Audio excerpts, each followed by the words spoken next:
High voltage model 9 আজকের আলোচ্য topic হচ্ছে এই হাই ভোল্টেজ মডেল 9 থেকে 20 কোশ্চেন সলিউশন করব।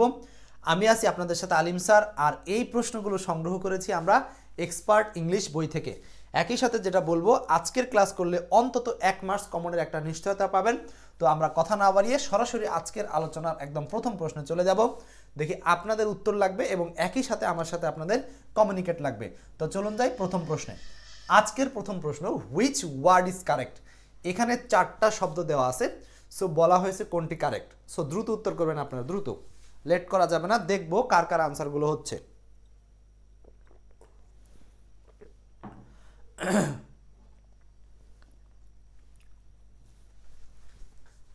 Question number 1, which word is correct. বলছে এখানে কোন শব্দটা সঠিক। হুইচ ওয়ার্ড ইজ কারেক্ট, এখানে কোন শব্দটা সঠিক। Which word is correct. দেখেন এই জায়গাতে প্রশ্নটা হচ্ছে হুইচ ওয়ার্ড ইজ কারেক্ট। 4টা শব্দ দিয়েছে। এখন আপনাকে এই 4টা শব্দ সম্পর্কে শিখে তারপর আমরা একটা লার্নিং পাবো, সেই লার্নিংটা একটু দেখতে হবে। দেখেন কোনটা আনসার হবে। তাসনিম আক্তার স্বর্ণ বলছেন হচ্ছে 1-এর আনসার হবে ডি। এরপর আচ্ছা দেখেন, আমরা তাহলে 1-এর আনসার বলছেন হচ্ছে ডি। হ্যাঁ, যুক্তি কি? যুক্তি হচ্ছে এই প্রসিড শব্দটার মিনিংটা জানতে হবে। তো প্রথমত 1 নম্বর কেন ভুল। 1 নম্বর ভুল হচ্ছে ফার্নিচার, এইটা একটা আনকাউন্টেবল নাউন। সিনারিস, এটা একটা আনকাউন্টেবল নাউন। ইনফরমেশন, এটা একটা আনকাউন্টেবল নাউন। আচ্ছা, এ পর্যন্ত হয়তো আপনারা মুখস্থ করছেন যে ফার্নিচার আনকাউন্টেবল নাউন, কিন্তু একজনও কি বলতে পারবেন যে ফার্নিচার কিভাবে আনকাউন্টেবল নাউন। আসলে এটার যুক্তিটা কি, কোন যুক্তিতে আমরা ফার্নিচার শব্দটাকে আনকাউন্টেবল নাউন বলি। যুক্তিটা কি? যুক্তিটা হচ্ছে, একটু ভালো করে বুঝতে হবে। যদি এই যুক্তিটা বুঝেন তাহলে আপনি এই জাতীয় আরও যত নাউন আছে সবগুলো আনসার করতে পারবেন। আমরা কিন্তু আজকে কোশ্চেন বিশ্লেষণে একটু সময় নেব, বাট বুঝে বুঝে আগানোর চেষ্টা করব। দেখেন ফার্নিচার, আমরা ফার্নিচার কথাটাকে যখন বাজার থেকে কেউ ফার্নিচার কিনতে যাই, তখন এটা কি কেউ গণনা করে কিনি কিনা সেইটা বোঝার জন্য বাস্তবে আপনাকে প্রমাণ করতে হবে। ফার্নিচার, দেখেন আমরা যদি কোনো ফার্নিচারের দোকানে যাই, আমরা যদি গিয়ে বলি যে ভাই আমাকে 3টা ফার্নিচার দেন, তাহলে উনি কি আপনাকে কোনো ফার্নিচার দিতে পারবে? আপনাকে তখন উনি জিজ্ঞেস করবে, ভাই আপনি 3টা ফার্নিচার বলতে আসলে কি নেবেন? 3টা চেয়ার, 3টা টেবিল, 3টা বিছানা, বেড, কি নেবেন? এই যে দেখেন 3 সংখ্যাটা কিন্তু ফার্নিচারের সামনে বসলো না। তার মানে কোনো সংখ্যায় ফার্নিচারের সামনে বসে না, বরং ফার্নিচার বলতে আমরা যাদেরকে বুঝি সেগুলো কি কি আছে, যেমন আছে চেয়ার, যেমন আছে টেবিল, যেমন আছে বেঞ্চ। এই যে দেখেন ফার্নিচার হচ্ছে একটা একক যুক্ত নাউন, অর্থাৎ যেই একক যুক্ত নাউনটাকে আমরা কখনো কাউন্ট করি না, এর সামনে সংখ্যা বসাই না। সংখ্যা বসাই হচ্ছে এই একক যুক্ত নাউন থেকে যে নামগুলো বেরোয়, অর্থাৎ এদের স্পেসিফাই নাম হচ্ছে চেয়ার। তা আপনি বলতে পারেন 3 চেয়ার্স, আপনি বলতে পারেন 2 টেবিলস, বলতে পারেন 1 বেঞ্চ, রাইট? তার মানে হলো এই যে ফার্নিচার, ফার্নিচার শব্দটা হচ্ছে একক যুক্ত নাউন। এরকম আরও অনেক একক যুক্ত নাউন আছে, যে ধরনের একক যুক্ত নাউনগুলোকে আমরা কখনো প্লুরাল হিসাবে চিন্তা করি না। এখান থেকে যে নাউনগুলো আসে সেগুলোকে আমরা প্লুরাল করতে পারি এবং কাউন্ট করতে পারি। তাহলে বোঝা গেছে যে কেন ফার্নিচার আনকাউন্টেবল।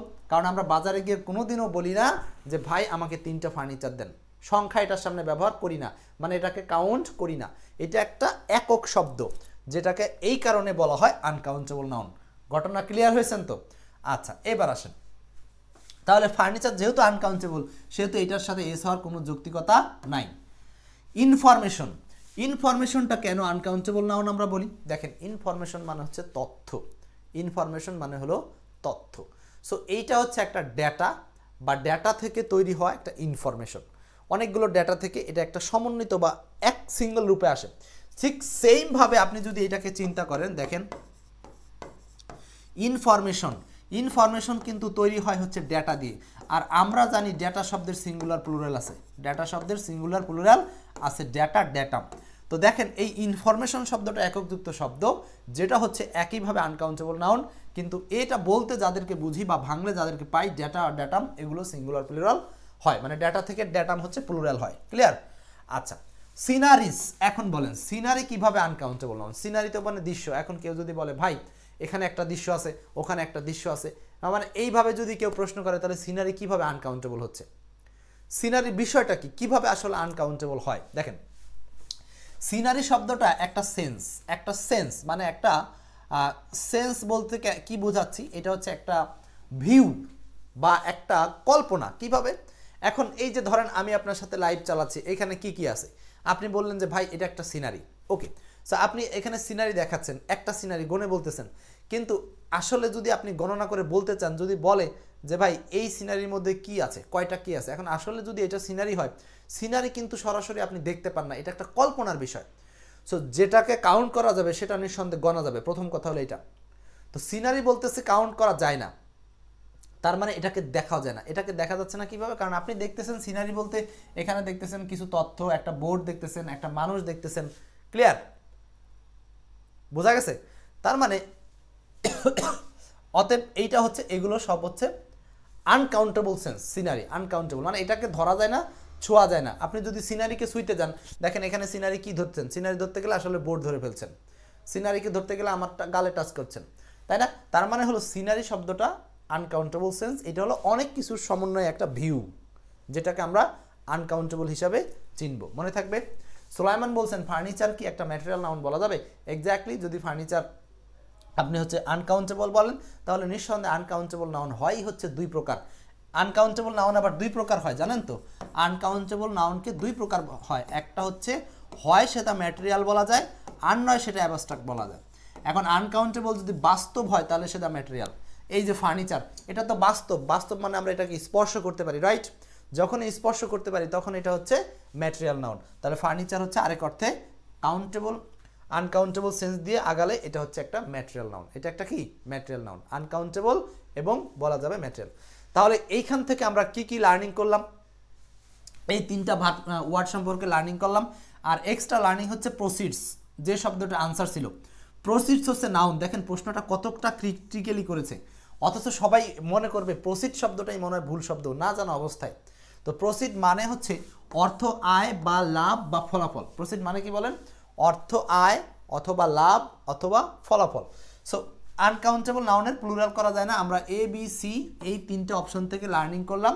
তাহলে আমাদের এই কোশ্চেনের লার্নিংটা হচ্ছে আনকাউন্টেবল নাউনকে প্লুরাল করা যায় না।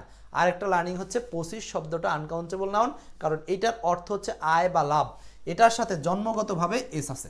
সো এটা এমন না যে এস যুক্ত করে এমনটা মিনিং হয়েছে। আপনারা ডিকশনারি খুলবেন, দেখবেন যে প্রসিড জন্মগতভাবে এর সাথে এস আছে। আমি কি সম্পূর্ণ বিষয়টা বোঝাতে পারলাম সবাইকে? তাহলে দেখেন এই একটা কোশ্চেন ন্যারেট করে আমাদের কতগুলো বিষয় কভার হলো। কমপ্লিট? সবাই কি বুঝতে পারছেন? কমপ্লিট বুঝতে পারছেন কিনা? ক্লিয়ার? পরিষ্কার? ভালো লাগছে? চলেন আমরা পরের প্রশ্নে যাব। যদি ভালো লেগে থাকে পরের প্রশ্নে আসেন। 2 number, which one is not a plural noun? নিচের কোনটা প্লুরাল নয়?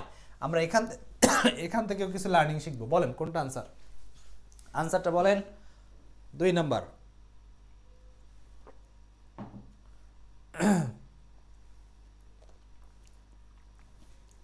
বলেন 2 এর আনসার কি হবে?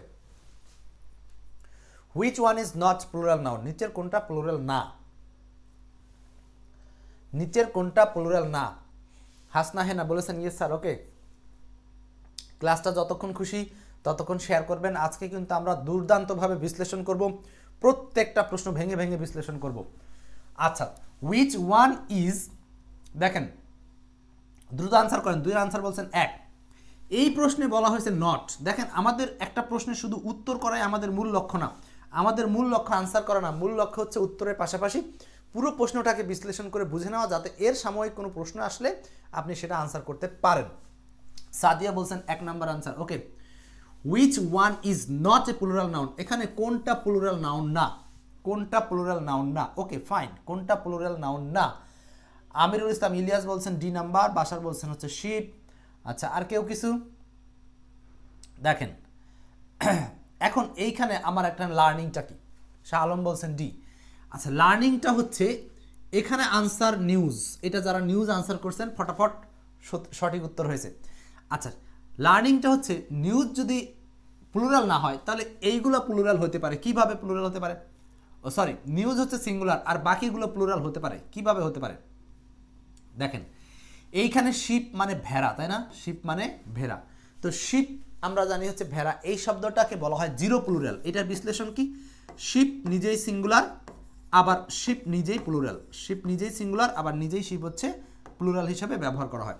সো এইটার সাথে নতুন করে কখনো এস বাই এস যুক্ত করা যাবে না, এটা নিজেই সিঙ্গুলার, আবার এটা নিজেই প্লুরাল হিসাবে ব্যবহার করা হয়। ঠিক আছে, এখন যদি কেউ কোথাও লিখতে চায় যে টু শিপ, তাহলে কি তাকে এরকম করে টু শিপের পাশে টু শিপ লিখতে হলে টু শিপস লিখতে হবে, নাকি শুধু শিপ লিখবে? এই শিপ মানে হচ্ছে ভেড়া, আর তাহলে এখানে এস লিখবে না। কেন লিখবে না? কারণ হচ্ছে এটা জন্মগতভাবে নিজেই সিঙ্গুলার, আবার নিজেই প্লুরাল। ও আপনারা তো শিপ মানে জাহাজ জানেন, সেই শিপ বানান কিন্তু এইটা SHIP, এই শিপ মানে হচ্ছে জাহাজ, আর এই শিপ মানে ভেড়া। আচ্ছা, এখন দেখেন স্বর্ণ বলছেন 2D, হ্যাঁ এটা হয়ে গেল। এরপর আসেন ওয়েজেস। ওয়েজেস কথাটার মানে কি? ওয়েজেস কথাটার মানে হচ্ছে রেমুনারেশন বা মজুরি যদি বলতে চান, তাহলে এইটা হচ্ছে সরাসরি প্লুরাল, সরাসরি প্লুরাল। এই শব্দটাকে আমরা ডিরেক্ট প্লুরাল বলবো, মানে এইটা জন্মগতভাবেই প্লুরাল শব্দ, এটা জন্মগতভাবেই প্লুরাল শব্দ। এরপর দেখেন তারপর আছে মিজলস। মিজলস, মিজলস মানে হচ্ছে হাম বা গুটি বসন্ত। আর নিউজের মতো বেশ কিছু শব্দ আছে, আমরা একটু নিউজের মতো কিছু শব্দ আছে যেগুলো এস থাকা সত্ত্বেও সিঙ্গুলার। কি কি আছে সেরকম বলতে পারবেন? কে কে বলতে পারবেন যে নিউজের মতো এরকম কিছু শব্দ আছে যেগুলো নিজেরাই এস থাকা সত্ত্বেও সিঙ্গুলার? এরকম কিছু নাউনের নাম বলেন। এস থাকা সত্ত্বেও সিঙ্গুলার এরকম কিছু নাউনের নাম বলেন। তো ওয়েজেস মানে মজুরি, এটা হচ্ছে সবসময় নর্মালি, এটা আরেকটা মিনিং আছে মজুরি বা পুরস্কার অর্থে, এটা হলো পুরস্কার অর্থে, এটা অনেক সময় সরাসরি প্লুরাল হিসাবে কাজ করে। আচ্ছা দেখেন ওয়েজেস এটাও, আচ্ছা মিজলস হাম বা গুটি বসন্ত যেটা অনেকগুলো হয় ফোটা ফোটা করে, সেগুলোকে বোঝানো হচ্ছে। আর নিউজের মতো বেশ কিছু শব্দ আছে যেগুলোকে আমরা আনকাউন্টেবল নাউন বলতে পারি এস থাকা সত্ত্বেও। যেমন কি কি আছে দেখেন, ইথিক্স, আপনারা লিখে যান দেখি আমি কতগুলো লিখে যাই।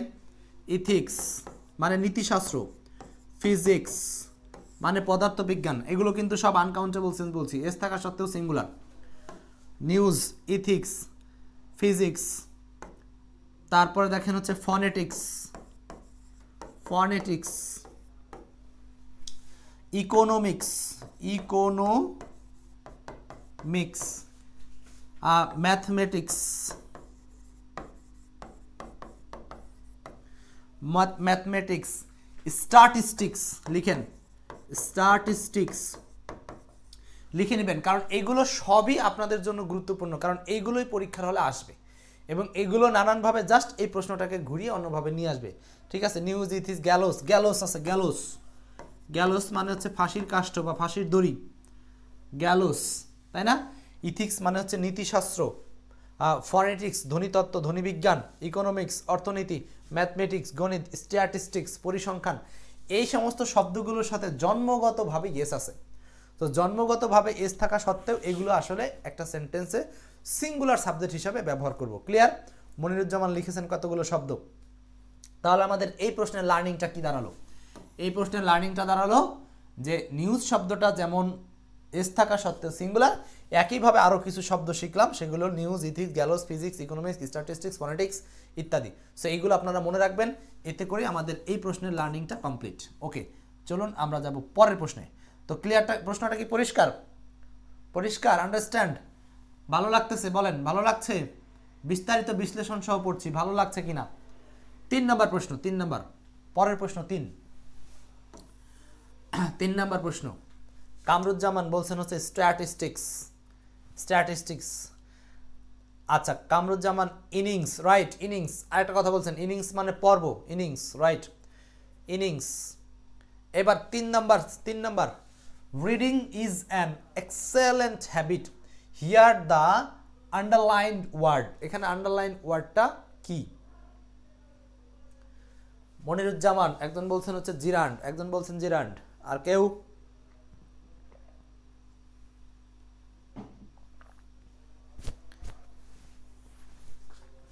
আর কেউ? 3 নাম্বার, reading is an excellent habit, here underline word. এখানে আন্ডারলাইন করা এই রিডিং শব্দটা কি? সাবধান, এখানে কিন্তু জিরান কথাটাও আছে, আবার ভার্বাল নাউনও আছে। সো কোনটা আনসার করবেন বুঝে শুনে করেন। ভার্বও আছে। আচ্ছা পার্টিসিপল না হয় হবে না, এটা বিশ্বাস করলাম, কিন্তু বাকিগুলোর মধ্যে কিন্তু একটা কনফিউশন আছে, বাকিগুলোর মধ্যে কনফিউশন আছে। বাসার বলছেন গুড আইডিয়া, কোন বিষয়টা? আমরা এই যে ওভারঅলে সবগুলো অপশন নিয়ে কথা বলি তাই।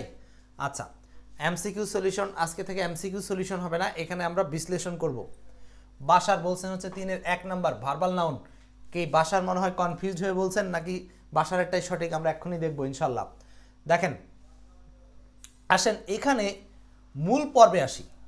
আমাদের এই প্রশ্নের লার্নিংটা কি দাঁড়াবে? লার্নিংটা দাঁড়াবে আমরা যদি কখনো কোনো ভার্বের পূর্বে সাবজেক্টের পজিশনে আমরা লার্নিংটা বলতে পারি, সেটা হচ্ছে সাবজেক্ট প্লাস এইখানে যখন ভার্ব, তাহলে আমরা এটাকে উল্টো করে বলতে পারি যে যদি কোনো ভার্বের পূর্বে এই সাবজেক্টের পজিশনটাতে ভার্ব প্লাস আইএনজি থাকে, সাবজেক্টের পজিশনটাতে ভার্ব প্লাস আইএনজি থাকে, তাহলে আমরা এই ভার্ব প্লাস আইএনজিকে কি বলতে পারি? এটাই হচ্ছে লার্নিং। সো এইখানে এই রিডিং শব্দটা চেঞ্জ হয়ে অনেক ধরনের আইএনজি যুক্ত শব্দ আসতে পারে, আমরা একটু পরে দেখছি। তো দেখেন এইখানে নিয়মটা হচ্ছে ভার্বের পূর্বে আইএনজি যুক্ত যদি কোনো ভার্ব থাকে তাহলে এটার নাম হবে প্রথম চান্সে জিরান। যদি অপশনে জিরান না থাকতে তাহলে এটাকে আপনি কি বলতে পারবেন? জিরান না থাকলে এটা আপনি নাউন বলতে পারবেন, কোনো সমস্যা নাই। যদি নাউন না থাকে আপনি এটাকে ভার্বাল নাউন বলতে পারবেন, ক্লিয়ার? তাহলে আবার এটা অন্য অর্থে আপনি যদি কোথাও মনে চায় এটাকে আপনি ভার্বও বলতে পারবেন। এখন সমস্যা হলো অনেকগুলো যে আপনি আসলে এক্সাক্ট আনসার কোনটা করবেন। যেহেতু এটা ভার্ব থেকে আসছে, সো ভার্ব থেকে এসে উল্টো সেন্সে বিভিন্ন ধরনের আনসার হচ্ছে। খেয়াল করেন মাহমুদ হাসান। সো তাহলে এইটার আনসার কিন্তু অনেকগুলো। পরীক্ষার হলে বাই চান্স এখানে জেরান শব্দটা নাই, তাহলে আপনি তখন কোনটা আনসার করবেন? নিঃসন্দেহে আপনি তখন এই ভার্বাল নাউনকে প্রাধান্য দিয়ে ভার্বাল নাউন আনসার করবেন। পরীক্ষার হলে আপনার এই জিরান্ড নাই, এই ভার্বাল নাউনও নাই, আছে পার্টিসিপল, আছে ভার্ব। এখন আপনি কম্পালসারি বাধ্য কিনা বলেন, এই ভার্ব লিখতে বাধ্য কিনা? তো জিরান্ড তো ভার্বের চ্যাপ্টার থেকেই আসছে জিনিসটা, তাহলে ভার্বের চ্যাপ্টার থেকে যদি আসে তাহলে তো নিঃসন্দেহে এটা ভার্ব। কিন্তু ভার্বই তখন এটাকে আবার নাউনে রূপান্তর করা যায় যখন এটা অন্য একটা ভার্বের সামনে সাবজেক্ট হিসাবে বসে। তাহলে আমাদের লার্নিংটা কমপ্লিট কিনা? যে ভার্বের পূর্বে যদি কোনো আইএনজি থাকে তাহলে সেটাকে আমরা বলতে পারবো, প্রথমত বলবো জিরান, না থাকলে বলবো নাউন, না থাকলে ভার্বাল নাউন, তাও না থাকলে এটাকে আমরা একটা পর্যায়ে গিয়ে বাধ্য হয়ে ভার্ব বলতে পারি। আচ্ছা, এখন এই লার্নিং থেকে আমরা আসি হচ্ছে এই যে লার্নিং শিখলাম, এখান থেকে এক্সেপশনাল কিছু উদাহরণ কিভাবে আসে। যেমন আপনাকে ওই জায়গাতে দিবে swimming is a good habit. দেখেন নতুন প্রশ্নটা কিভাবে তৈরি হলো। জাস্ট একই জায়গা, এখানে খালি সুইমিং মানে ভার্বের জায়গাটায় নতুন একটা নাম আসছে। ক্লিয়ার? ভার্বের জায়গাটা কি আসছে? নতুন একটা নাম আসছে সুইমিং, আরেকটা ভার্বের সাথে আইএনজি করছে। তারপরে দেখেন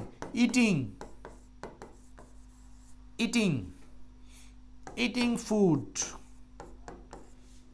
ইজ নেসেসারি ফর পিপুল। এই যে ইটিং ফুড, এই যে দেখেন ইটিং শব্দটা ভার্বের পজিশনে আসছে, সাবজেক্টের পজিশনে আসছে। ক্লিয়ার? তাহলে এই যে সাবজেক্টের পজিশনে যে কোনো আইএনজি আসতে পারে, তখনই সেটাকে আমরা তিনটা আনসারগুলো এইভাবে করতে পারবো, জিরান নাহলে নাউন, নাহলে ভার্বাল নাউন, নাহলে হচ্ছে ভার্ব। যেহেতু ভার্ব অধ্যায় থেকে আসছে জিনিসটা ভার্ব। ওকে, মাহমুদ বলছেন হচ্ছে পার্টিসিপল শিখবেন। ওকে, কোনো সমস্যা নাই, পার্টিসিপল শিখবেন। পার্টিসিপল আসলে কয় ধরনের হয়?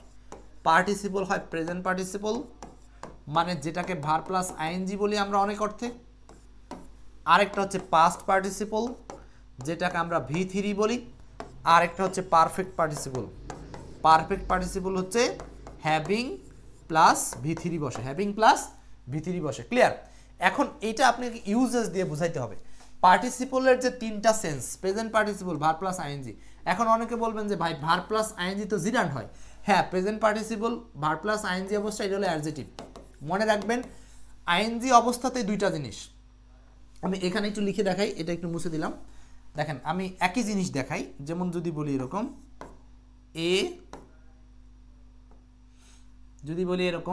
এ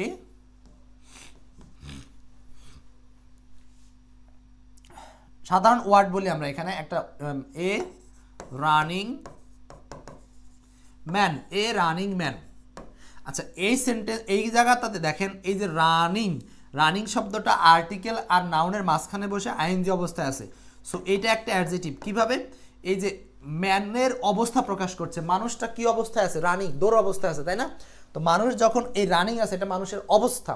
সো অ্যাডজেটিভের সংজ্ঞা আছে যে যে শব্দ নাউনের দোষ গুণ সংখ্যা পরিমাণ অবস্থা প্রকাশ করে, এই যে অবস্থা, সেই অবস্থাটা এখানে রানিংয়ে আছে, অতএব এটা অ্যাডজেটিভ।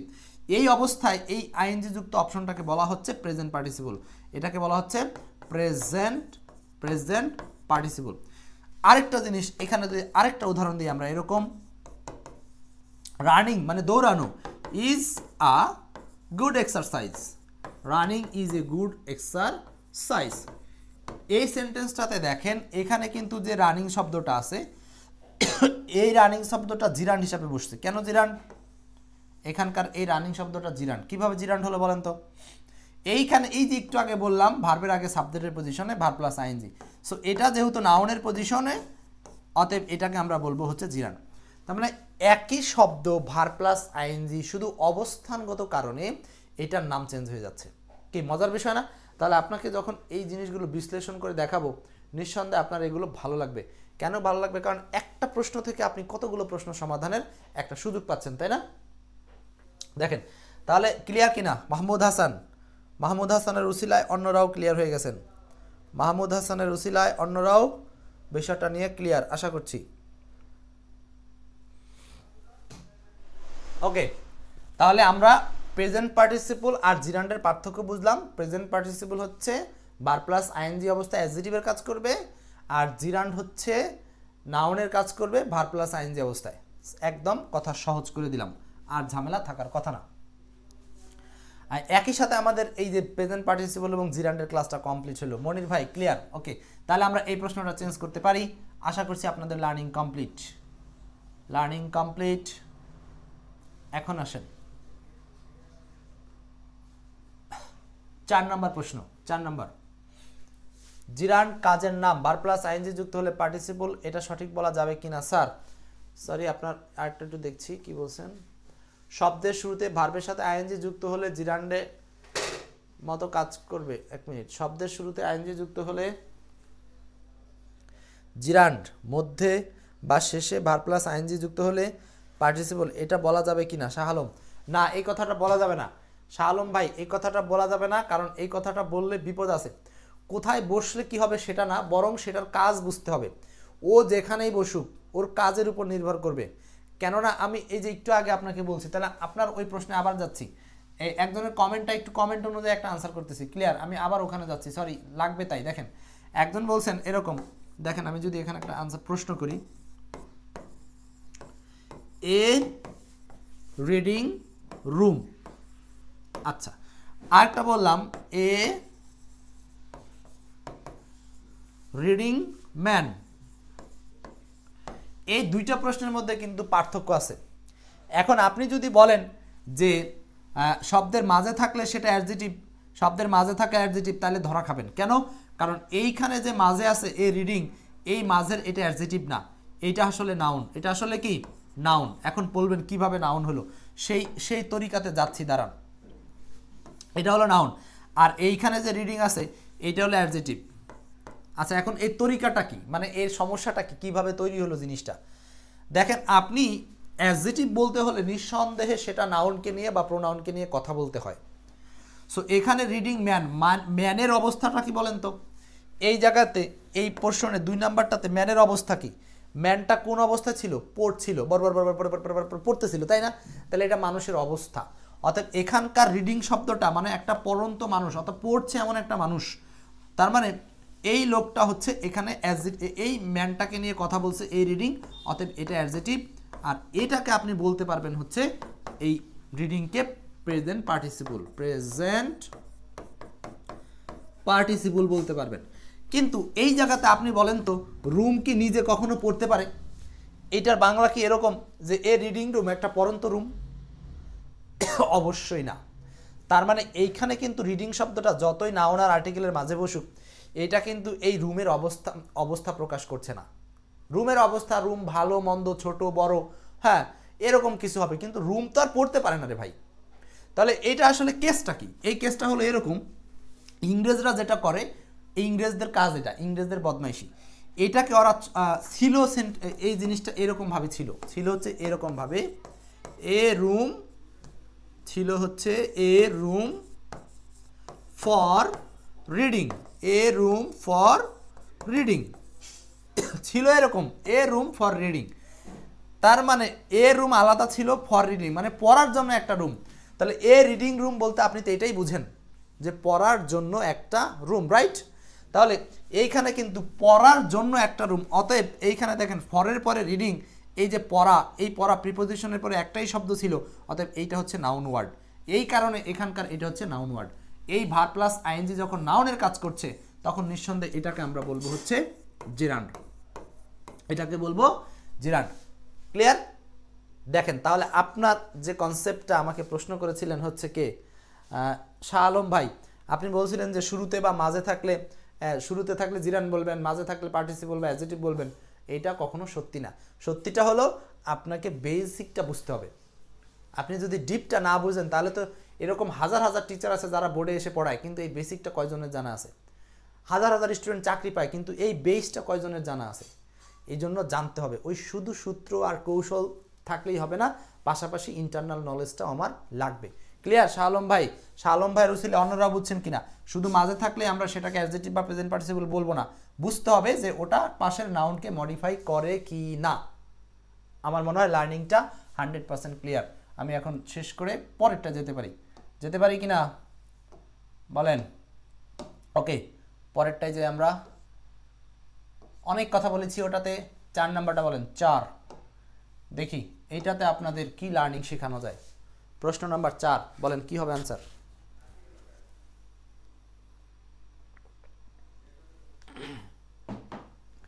চার নাম্বারটা কি হবে? 4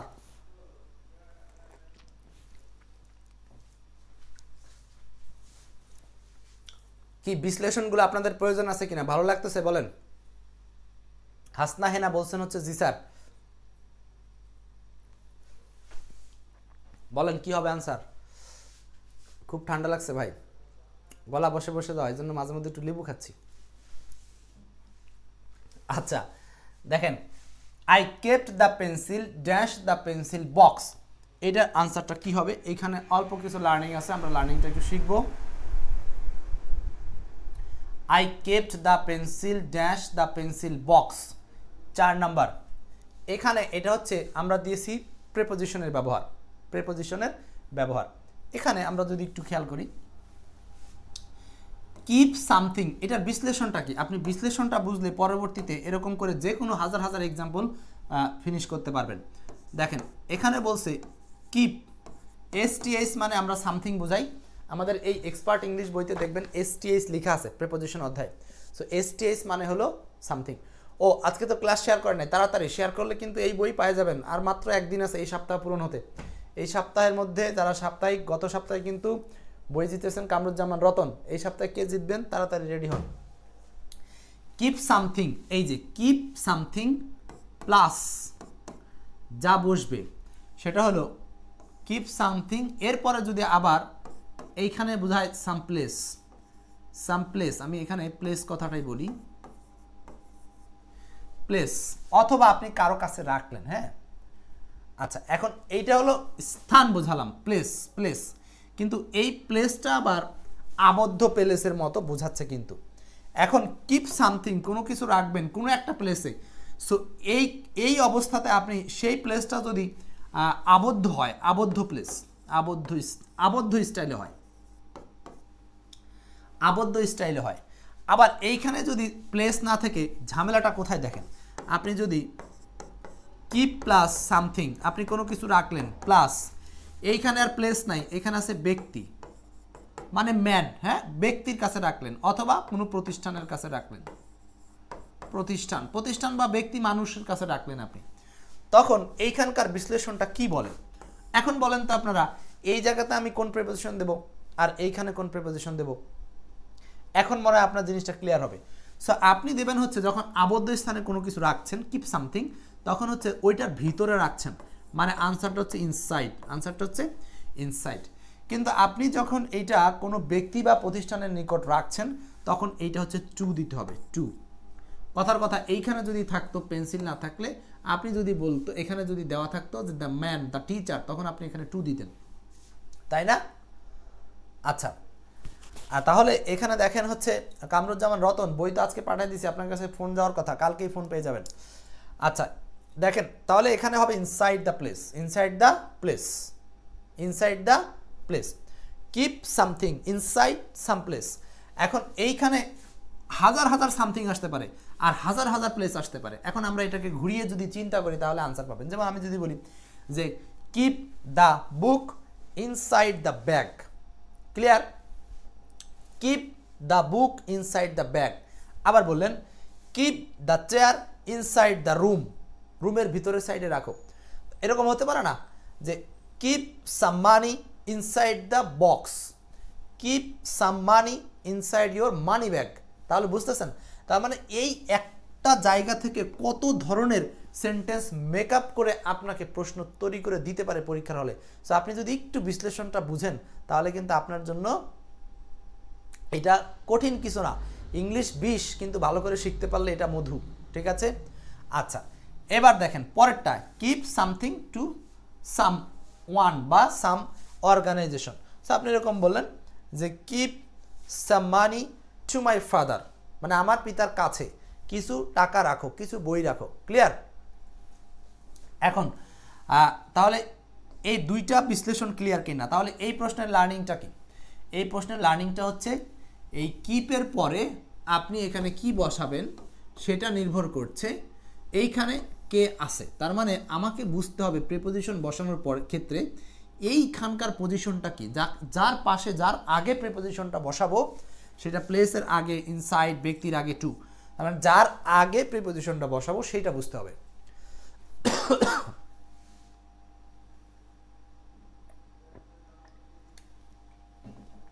ওকে, ক্লিয়ার? দেখেন তাহলে আমার এটা লার্নিং শেষ। ক্লাস শেয়ার করব আমরা, যাদের ন্যূনতম ভালো লাগে ক্লাসটা শেয়ার করবেন, আর শেয়ার না করতে মন চাইলে চুপচাপ নিজেরা পড়াশোনা করেন, ঠিক আছে? এরপর আসেন 5, sitting happily the chicken laid আন্ডা। হ্যাঁ, এইটার মধ্যে যে কি মধু আছে এই প্রশ্নটার মধ্যে, দেখেন দেখি এইটার উত্তর কে কি করতে পারেন। তৌহিদুর রহমান তৌহিদ বলছেন বই উপহার দেওয়ার জন্য মেসেজ দিয়েছেন ঠিকানা দিয়ে, কিন্তু পাবো না কি স্যার? অবশ্যই পাবেন। ঠিকানা কবে দিয়েছেন? আজকে? ঠিকানা দিতে লেট হয়ে গেছে, তো ঠিকানা আজকে দিলে কালকে বা পরশু বই পাবেন। আজকে তো বই কিছু বুকিং হয়ে গেছে আপনাদের। ওকে, দেখেন 5 নম্বর প্রশ্নটা বলেন, 5। আচ্ছা দেখবো আপনাদের মধ্যে কে বিজ্ঞ লোক আছেন যে এই প্রশ্নটা উত্তর করতে পারেন। 5 নম্বরটা কে আছেন বিজ্ঞ? বিজ্ঞ কে আছেন? 5 নম্বরটা বলেন।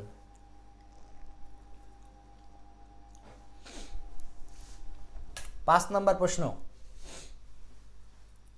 বলছে sitting happily the chicken laid eggs, sitting happily the chicken laid eggs, the underline part is. এখানে এই যে প্রথম পার্টটাকে আন্ডারলাইন করা হয়েছে এটা আসলে কি সেটা জানতে চাওয়া হয়েছে। সিটিং হ্যাপিলি এই অংশটা কি? দেখি আপনাদের উত্তর আগে দেখি, তারপর আমি কথা বলবো। আপনাদের উত্তর আগে দেখব। শুনেন, একটা সমাধান করে যদি আমি 10টা সলভ করতে পারি তাহলে সেটাই অবশ্যই ভালো। আচ্ছা, তাসনিম আক্তার স্বর্ণ বলছেন হচ্ছে 5-এর 1 নাম্বার মানে হচ্ছে নাউন ক্লজ। আচ্ছা, তারপরে অপশন আছে নাউন ক্লজ, আছে সাবঅর্ডিনেট, আছে ইন্ডিপেন্ডেন্ট মানে হচ্ছে নির্ভরশীল স্বাধীন, আছে কোঅর্ডিনেট। আচ্ছা, এই তো ভুল উত্তর বলতে শুরু করে দিয়েছেন। যত ভুল বলবেন আমার জন্য তত ব্যাখ্যা করা সহজ হবে বিষয়টা। দেখেন আমরা একটু ব্যাখ্যা করি এখন। হ্যাঁ, সমস্যাটা হয়েছে যে এই সেন্টেন্সটা এমন একটা কাজ করছে ওরা, মানে বাটপারের একটা সীমা থাকে। এই বাটপাররা যেটা করছে সব জায়গাতে লিখছে ক্লজ। সো অপশন যেহেতু 4টাই, আপনার আর কোনো সুযোগ নাই আপনি ক্লজ ছাড়া ফ্রেজ বলার। তার মানে আপনি এটাকে আর যাই হোক এখন ফ্রেজ বলার কোনো সুযোগ সুবিধা নাই, তার মানে এটাকে ক্লজই বলতে হবে। তাহলে আমাকে আগে ক্লজের সংজ্ঞাটা শিখতে হবে, রাইট? ক্লজের সংজ্ঞাটা কি ভাই? ক্লজের সংজ্ঞাটা হচ্ছে একগুচ্ছ শব্দ যেখানে সাবজেক্ট এবং ভার্ব থাকে, সাথে অন্য কিছু থাকতে পারে। সো একগুচ্ছ শব্দ যেখানে অন্তত সাবজেক্ট ভার্ব বিদ্যমান থাকে, তার মানে এইটা হলো একটা ক্লজ। এখন এই জায়গাতে তো কোনো সাবজেক্ট ভার্ব সরাসরি নাই রে ভাই, তাহলে এটাকে আপনি কেমনে ক্লজ বলতেছেন? প্রশ্নের বিশ্লেষণটা আগে বুঝেন ভাই, আগে বুঝেন। তাহলে আমরা এটাকে কেন বা কিভাবে, এটাকে আমরা কিভাবে ক্লজ বলতেছি, কিভাবে এটাকে ক্লজ বলার কারণ কি? কারণ হচ্ছে নিঃসন্দেহে এটা এমন একটা পজিশনে ছিল যেটা আসলে রিডিউস করে এরকমটা লেখা হয়েছে। রিডিউস করা, রিডিউস মানে কি? ছোট করা, ছোট করছে। তার মানে এখানে একটা ক্লজ সত্যি ছিল, সেটাকে রিডিউস করছে। তাহলে আপনাকে আগে বের করতে হবে এই রিডিউসটা করলো কোন জায়গা থেকে, রিডিউসটা করলো কি থেকে, সেটা বের করতে পারলে আপনি এক্সাক্ট উত্তর পাবেন, নতুবা এখানে এক্সাক্ট উত্তর পাবেন না। আসেন বের করার চেষ্টা করি। সুলাইমান বলছেন 5-এর সি হয় নাই। Sitting happily the chicken laid eggs, এটার বাংলা কি ভাই? দ্য চিকেন, মুরগি কি করছে? লেইড, আন্ডা, বুঝতেছেন ভালো করে, ডিম পারছে, তাই না? আচ্ছা, এই লেইড হলো পাস্ট টেন্স মানে V2, পাস্ট টেন্স মানে এটা হলো V2। আচ্ছা, মুরগি ডিম পেরেছে। এখন সিটিং হ্যাপিলি মানে হচ্ছে আরামদায়কভাবে বা কমফোর্টেবল পজিশনে বসার পর মুরগিটা ডিম পারছে। এখন বলেন তো আগে কোনটা ঘটছে, আগে বসছে না আগে ডিম পারছে? আগে আরামসে বসছে, তারপরে মুরগিটা আন্ডা দিছে, ভালো কথা। এখন এই যে আগে বসছে এই সেন্টেন্সটা আসলে ছিল কিভাবে সেইটা বুঝতে পারলে আপনার হয়ে যাবে এইটা ছিল এরকম, তার মানে হচ্ছে এটা ছিল এরকম, আফটার ইট, ইট মানে ওই মুরগির কথা বলতেছি, মানে মূলত এই ক্লোজটা ছিল পরে, হ্যাঁ এই ক্লোজটা ছিল পরে, তারপর আমরা লিখছি after it had sat, after it had sat happily.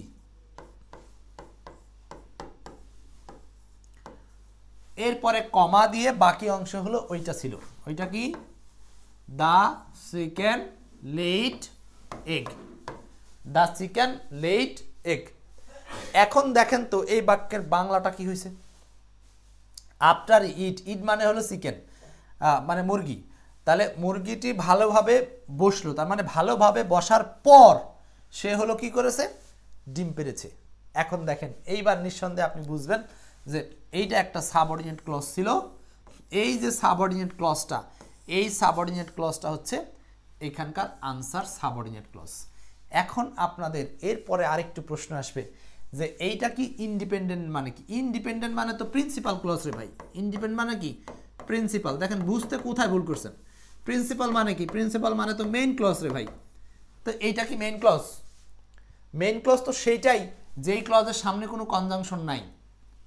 Main clause তো সেটাই যেটার সামনে কোনো কনজাংশন থাকে না। সো এখানে তো এই ক্লজের সামনে কোনো রকম কনজাংশন নাই, অতএব এইটা মেইন ক্লজ। আর এইটার সামনে কিন্তু কনজাংশন আছে কে? আফটার, যেটা রিডিউস করে এইরকমটা দেখানো হয়েছে আপনাকে কনফিউজ করার জন্য। বুঝতে পারছেন? তাহলে না বুঝলার কত সমস্যা, বোঝার অনেক সমস্যা সমাধান হয়ে যায়, আর না বুঝলে অনেক সমস্যা হয়। এখন দেখেন, তাহলে আমরা ইন্ডিপেন্ডেন্ট বা প্রিন্সিপাল বলতে পারলাম না, কারণ এটার সামনে আসলে আফটার শব্দটা ছিল, এটা হয়নি। কোঅর্ডিনেট তো বলার সুযোগ নাই, কারণ কোঅর্ডিনেট বলতে হলে সেটার সামনে অ্যান্ড অর নর বাট সো ইয়েট এগুলো থাকতে হয়। আচ্ছা, তাহলে আমরা কোঅর্ডিনেটও বলতে পারলাম না, ঠিক আছে। এরপর আসেন কি বলার আছে। হাতে থাকলো সাবঅর্ডিনেট নাকি নাউন, নাউন ক্লজ বলতে পারবেন? সাবঅর্ডিনেট ক্লজ, এখন আমরা সাবঅর্ডিনেট ক্লজ সম্পর্কে একটু শিখবো। আচ্ছা, মনিরুজ্জামান সাবঅর্ডিনেট ক্লজ ক্লিয়ার করে দেন। ওকে, গুড কোশ্চেন করেছেন, ভালো কোশ্চেন।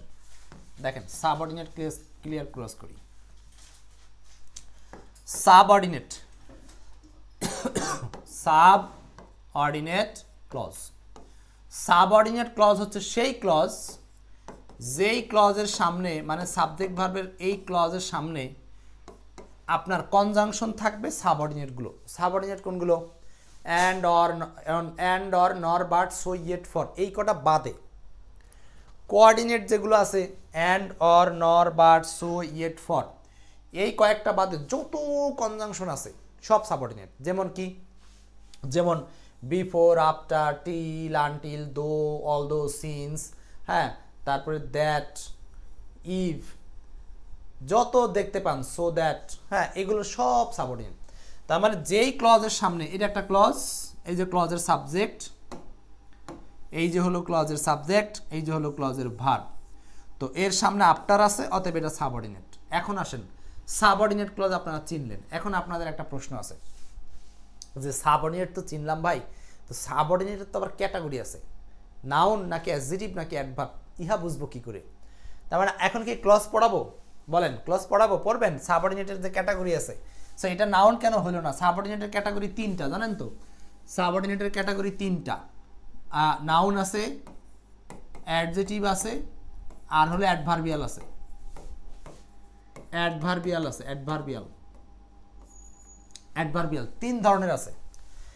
এখন আপনাদেরকে যদি প্রশ্ন করা হয় যে ভাই এইটা তো সাবঅর্ডিনেট বুঝলাম, এখন এই সাবঅর্ডিনেট ক্লজটা কোন সাবঅর্ডিনেট? এটা কি নাউন নাকি অ্যাডজেক্টিভ ক্লজ নাকি অ্যাডভার্বিয়াল ক্লজ? কোন সাবঅর্ডিনেট? তখন আপনি কি উত্তর করবেন? দেখেন একদম সংক্ষেপে বলি, হ্যাঁ সংক্ষেপে বলি, সাবঅর্ডিনেট ক্লজ নিয়ে সংক্ষেপে বলি। কি ব্যাপার, সাবঅর্ডিনেট ক্লজ তিন প্রকার, কিভাবে চিনবেন? সাবঅর্ডিনেট ক্লজ লেখা দেখা যাচ্ছে, এটা হলো তিন প্রকার। এক নাম্বার নাউন। নাউন ক্লজ চেনার জন্য দুইটা কাজ করবেন, হোয়াট আর হলো হুমের সাহায্য নেবেন। দুই number adjective clause. Adjective clause চেনার জন্য শুধু পূর্বপদের সাপোর্ট নেবেন, পূর্বপদ। তিন নাম্বার অ্যাডভার্বিয়াল ক্লজ চেনার জন্য সাহায্য নেবেন হচ্ছে হাউ, হোয়ার, হোয়েন, আর একটা হচ্ছে হোয়াই। এই চারটা শব্দের সাহায্য নেবেন, ব্যাস। এখন কিভাবে সাহায্যটা নেবেন সেটা একটু বলি, যে এটা সাহায্যটা নেবেন কিভাবে।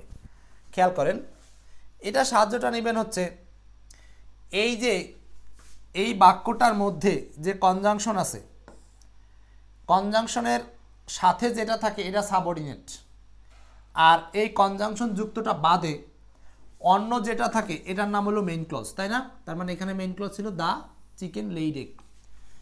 এখন প্রশ্ন হচ্ছে এটাকে আপনি, এই যে মেইন ক্লজটা থাকে, এই মেইন ক্লজটা একটা ভার্ব থাকে, এই ভার্বকে প্রশ্ন করা নিয়ে কাজ। তার মানে নাউন যদি বের করতে হয় তাহলে আপনি হোয়াট বা হুম দ্বারা প্রশ্ন করে উত্তর হিসাবে পাবেন অপর ক্লজটা, মানে কোন ক্লজটা? সাবঅর্ডিনেটটা। আবার অ্যাডভার্বিয়াল পাবেন কিভাবে? এই চারটা দিয়ে প্রশ্ন করে। এখন আমি উদাহরণস্বরূপ বলি, যেমন এখানে যদি বলি যে ডিম পেড়েছে, তাই না? ডিম পেড়েছে, আপনি এখন ওইটাতে প্রশ্ন করেন যে কিভাবে ডিম পেড়েছে, কোথায় ডিম পেড়েছে, কখন ডিম পেড়েছে, হোয়াই, কেন ডিম পেড়েছে। যদি বলেন কিভাবে ডিম পেড়েছে, তাহলে আনসারটা হচ্ছে কিভাবে না, আপনি যদি প্রশ্ন করেন যে কখন ডিম পেড়েছে, কখন, আনসারটা হচ্ছে after it had sat happily, মানে আরামদায়কভাবে বসার পর, আরামদায়কভাবে বসার পর। তার মানে আপনি দেখেন এখন এই ক্লজটা উত্তর হিসাবে মিলে গেছে, এই লেইড ভার্বকে প্রশ্ন করে এই ক্লজটা উত্তর হিসাবে মিলে গেছে। তাহলে এই যে হোয়ার দ্বারা প্রশ্ন করে মিলে গেছে অথবা হোয়েন দ্বারা প্রশ্ন করে মিলে গেছে এটা, তাহলে এটা হলো অ্যাডভার্বিয়াল ক্লজ। এটা কি বলেন? এটা হলো অ্যাডভার্বিয়াল ক্লজ। মজার বিষয় হচ্ছে অপশনে অ্যাডভার্বিয়াল ছিল না, অপশনে অ্যাডভার্বিয়াল ছিল না। তাহলে বুঝছেন কিনা? জাস্ট এই প্রশ্নের খেলা। আপনি যদি মেইন ক্লজের ভার্বকে এইগুলো দিয়ে প্রশ্ন করে উত্তর পান তাহলে সেটা অ্যাডভার্বিয়াল, মেইন ক্লজের ভার্বকে আপনি যদি হোয়াট বা হুম দিয়ে প্রশ্ন করে উত্তর পান সেটা হচ্ছে নাউন ক্লজ। আর দুইটার কোনোটাই মিলবে না, সেটা হলো অ্যাডজেক্টিভ ক্লজ। অ্যাডজেক্টিভ ক্লজ মূলত পূর্বপদ, পূর্বপদের বিষয়টা আজকের মতো এই প্রশ্নে না বললাম, কারণ হচ্ছে প্রশ্নটা অনেক লেন্দি হয়ে গেছে। আশা করি এই পর্যন্ত ক্লিয়ার কিনা? ক্লিয়ার আমিরুল ভাই? ক্লিয়ার, কোনো অপরিষ্কার নাই। চলে আসেন পরের প্রশ্ন, প্রশ্ন নাম্বার 6। বলেন কি হবে আনসার? 6 নম্বর প্রশ্ন, 6।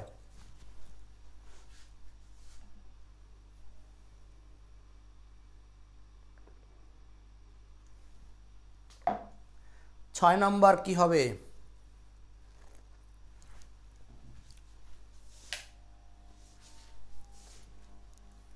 বাসার কি ভালো লাগছে শিখে? বুঝতে পারতেছেন বিষয়গুলো?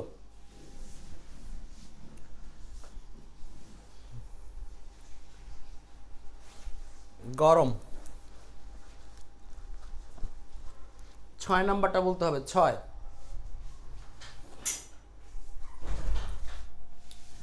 দেখেন তো 6 নাম্বার প্রশ্নটা, নিচের কোনটি শুদ্ধ?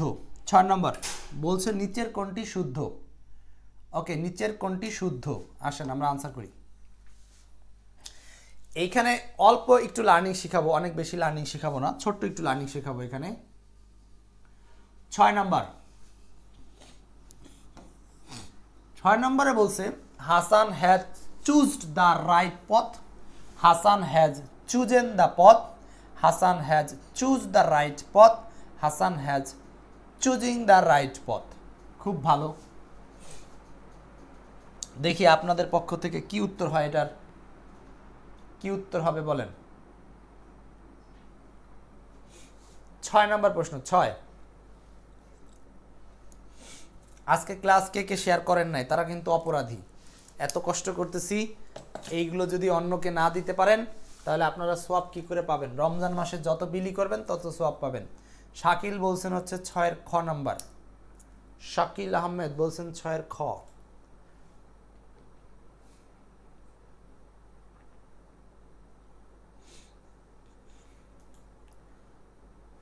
ওকে বলেন, বাকিরা বলেন 6 নাম্বার কি হবে?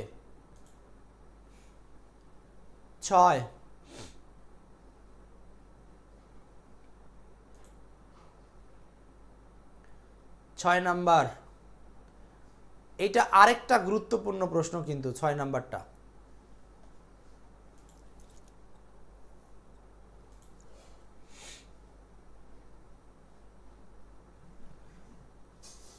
আচ্ছা 6 নম্বরের মূল বিষয়টা আসলে কি দেখেন, 6 নম্বরের মূল বিষয়টা হচ্ছে এখানে এই যে হ্যাজ একটা অক্সিলারি ভার্ব। ওকে, এখন হ্যাজের পরে আমরা নরমালি হ্যাজের পরে কি ব্যবহার করি বলেন তো? খুবই সহজ কথা, হ্যাজের পরে আমরা V3 ব্যবহার করি, তাই না? হ্যাজের পরে আমরা ভার্বের 3 নাম্বার রূপ ব্যবহার করি। এখন এই জায়গাতেই হচ্ছে কাহিনী। আপনারা কে কি আনসার করছেন আমি জানি না। চুজ হবে না চুজেন হবে না চুজ হবে না চুজিং হবে। তার মানে কারেকশনমূলক প্রশ্নে আমি আপনাদেরকে গতদিন একটা থিম বলেছিলাম। কারেকশনমূলক প্রশ্নে আপনাকে বের করতে হবে যে কোন জায়গাটাতে অমিল আছে, তাহলে সেই জায়গাটাই হচ্ছে আমাদের সমস্যা।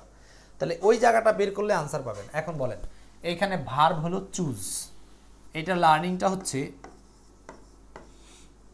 ভার্ব হলো চুজ। এখন এই চুজ ভার্বকে আমরা V2 আর V3 খুঁজবো। কারা কারা জানেন যে এই ভার্বের 2 নাম্বার রূপ কি? এই যে অনেকে জানে না, শুধু ভিতরের 2টা ও থেকে একটা ও হয়ে যাবে, এটা হলো V2। এটা হলো ভার্বের প্রেজেন্ট ফর্ম, এটা হলো ভার্বের পাস্ট ফর্ম, আর এটা হলো ভার্বের পাস্ট পার্টিসিপল ফর্ম। এই যে মানে এটা হলো V3। এখন দেখেন, তার মানে আপনার যদি এই জিনিসটা না জানা থাকে তাহলে আপনি আনসার করতে পারবেন না। তাহলে এই প্রশ্নের লার্নিংটা কি? এখান থেকে কি শিখলাম? চুজ ভার্বের V1, চুজ ভার্বের পাস্ট টেন্স V2, আর পাস্ট পার্টিসিপল হচ্ছে চুজেন। চুজেন, 3টা। তো এই 3টা ফরম্যাট জানলে এই উত্তরটা আপনি করতে পারতেন। তো এটার এক্সাক্ট আনসার হচ্ছে বি নাম্বার, আনসার হচ্ছে B, he has chosen the path. তো এই দিকে রাইট পথ, দা পথ, রাইট পথ, এগুলো কোনো সমস্যার ইস্যু ছিল না।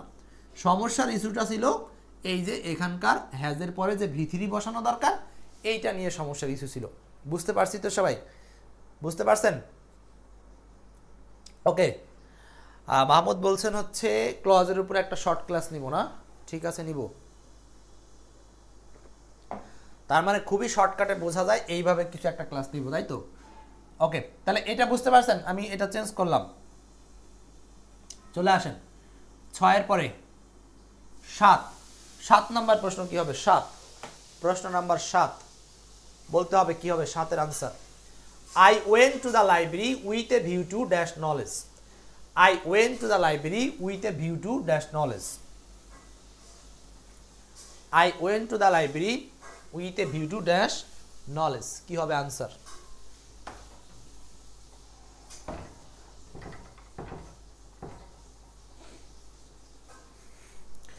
আচ্ছা, এইখানে লক্ষ্য করেন, এই প্রশ্নটার মধ্যে আমরা কি লার্নিং শিখব? মনিরুজ্জামান 7-এর আনসার বলছেন হচ্ছে বি নাম্বার। মনিরুজ্জামান বলছেন 7-এর বি। আচ্ছা, ধরে নিলাম 7-এর বি,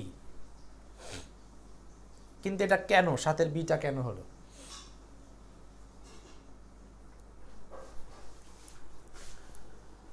সাতের বি কেন, কিভাবে হলো 7-এর B?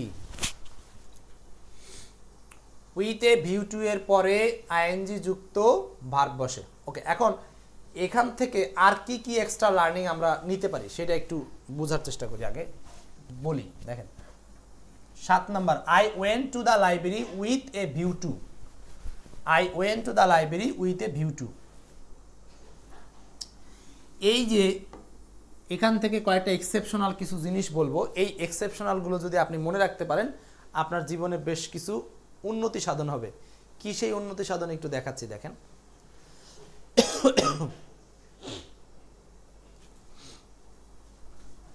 With a view two, এখন আমি এখানে একটু লিখি উইথ এ ভিউ টু। এবার দেখেন আপনি কিভাবে কনফিউজ হন, ভালো করে খেয়াল করেন। Look forward to, in order two, আরেকটা দেই, কাম ফরওয়ার্ড টু।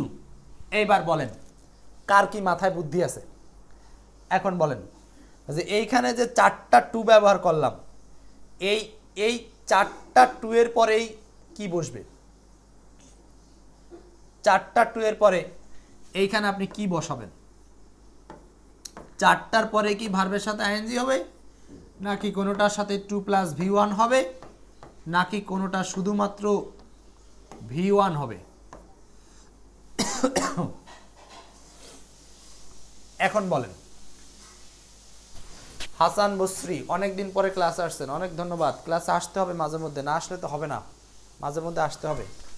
দাউদ দাউদ পান্ডু, দেখেন কি হবে আনসার। এটা 4টার পরেই আইএনজি হবে। মনিরুজ্জামান খেয়েছেন ধরা। তাহলে আপনি যদি শুধু এই এমসিকিউ পড়ে পার হয়ে যেতেন তাহলে আপনি আজকে একটা জিনিস শিখতেন না। সেটা কি, সেটা শিখাচ্ছি, দেখেন। আচ্ছা, ইলিয়াস বলছেন হচ্ছে সবগুলোর পরেই আইএনজি। দেন আপনিও ধরা গেছেন। আহা, কিছু করার নাই, জীবন শেষ।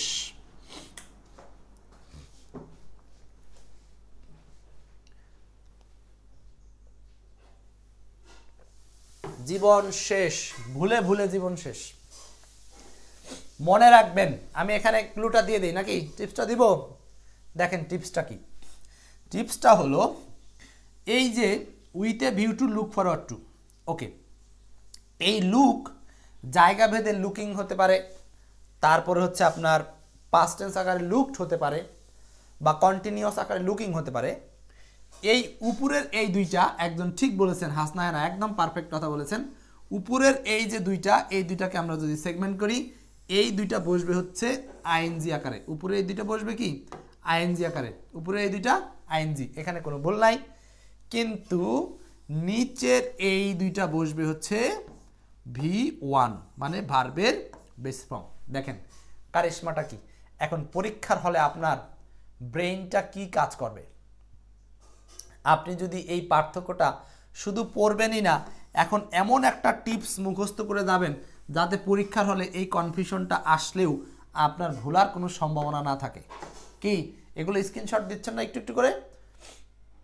যারা প্রয়োজন মনে করেন তারাই স্ক্রিনশট দেন, আর যাদের প্রয়োজন নাই ভাই তারা তো নাই, তাদের প্রয়োজন তো নাই। তাহলে with a view to look forward to, in order to, come forward to, এইগুলোর পরে এইটার পরে হয় ভি1, এটার পরে হয় আইএনজি। এটা মনে রাখার একটা সূত্র বলি আপনাদের, সংক্ষিপ্ত একটা সূত্র, আপনারা যদি মনে রাখতে পারেন এইটাকে আপনারা মনে রাখবেন হচ্ছে এরকম, income plus V1, income plus V1, এটা হলো সূত্র। ইনকাম প্লাস V1, এটা হলো সূত্র। তার মানে আপনি ইনতে ধরবেন ইন অর্ডার টু, আর কামতে ধরবেন কাম ফরওয়ার্ড টু। ক্লিয়ার? ইনতে ইন অর্ডার টু, কামতে কাম ফরওয়ার্ড টু।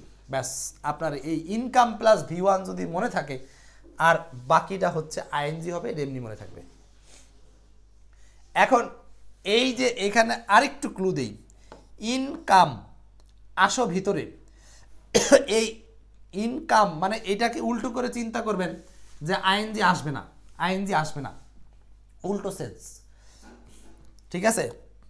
আচ্ছা, আর এই দুইটা হবে ভার প্লাস আইএনজি। আশা করি বিষয়টা ক্লিয়ার। স্ক্রিনশট দিছেন? এইটাকে আপনারা এইভাবে মনে করতে পারেন, লুক উইথ আইএনজি, মানে আইএনজির দিকে তাকাও, লুক উইথ আইএনজি। সংক্ষেপে মনে রাখবেন, look with ING, income plus V1, look with ING, income plus V1। আশা করি এখানকার লার্নিংটা কমপ্লিট। এই প্রশ্নের লার্নিং কমপ্লিট। ওকে, মুছে দিলাম। আচ্ছা, নেক্সটে যাচ্ছি তাহলে। পরের প্রশ্নে আনসার করেন। কোশ্চেন নাম্বার 8, বলেন কি হবে আনসার। কোশ্চেন নাম্বার 8, 8 নাম্বার প্রশ্ন।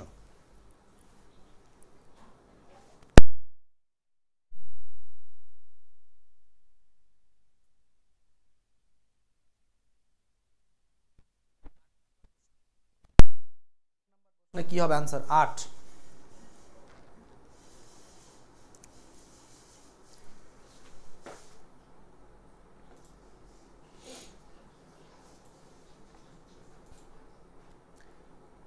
আট নাম্বার প্রশ্ন, কি হবে আনসার? 8।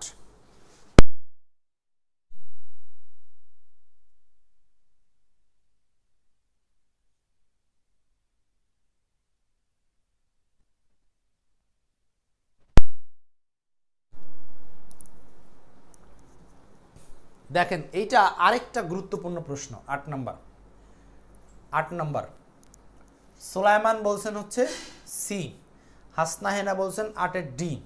সমস্যা নাই, ভুল করেন, যত ভুল করবেন জিনিসটা আপনার মাথায় তত থাকবে, আর ভুল না করলে এগুলো মাথায় থাকবে না। ভুল করতে হবে, ভুল করেন। কোনটি শুদ্ধ বানান?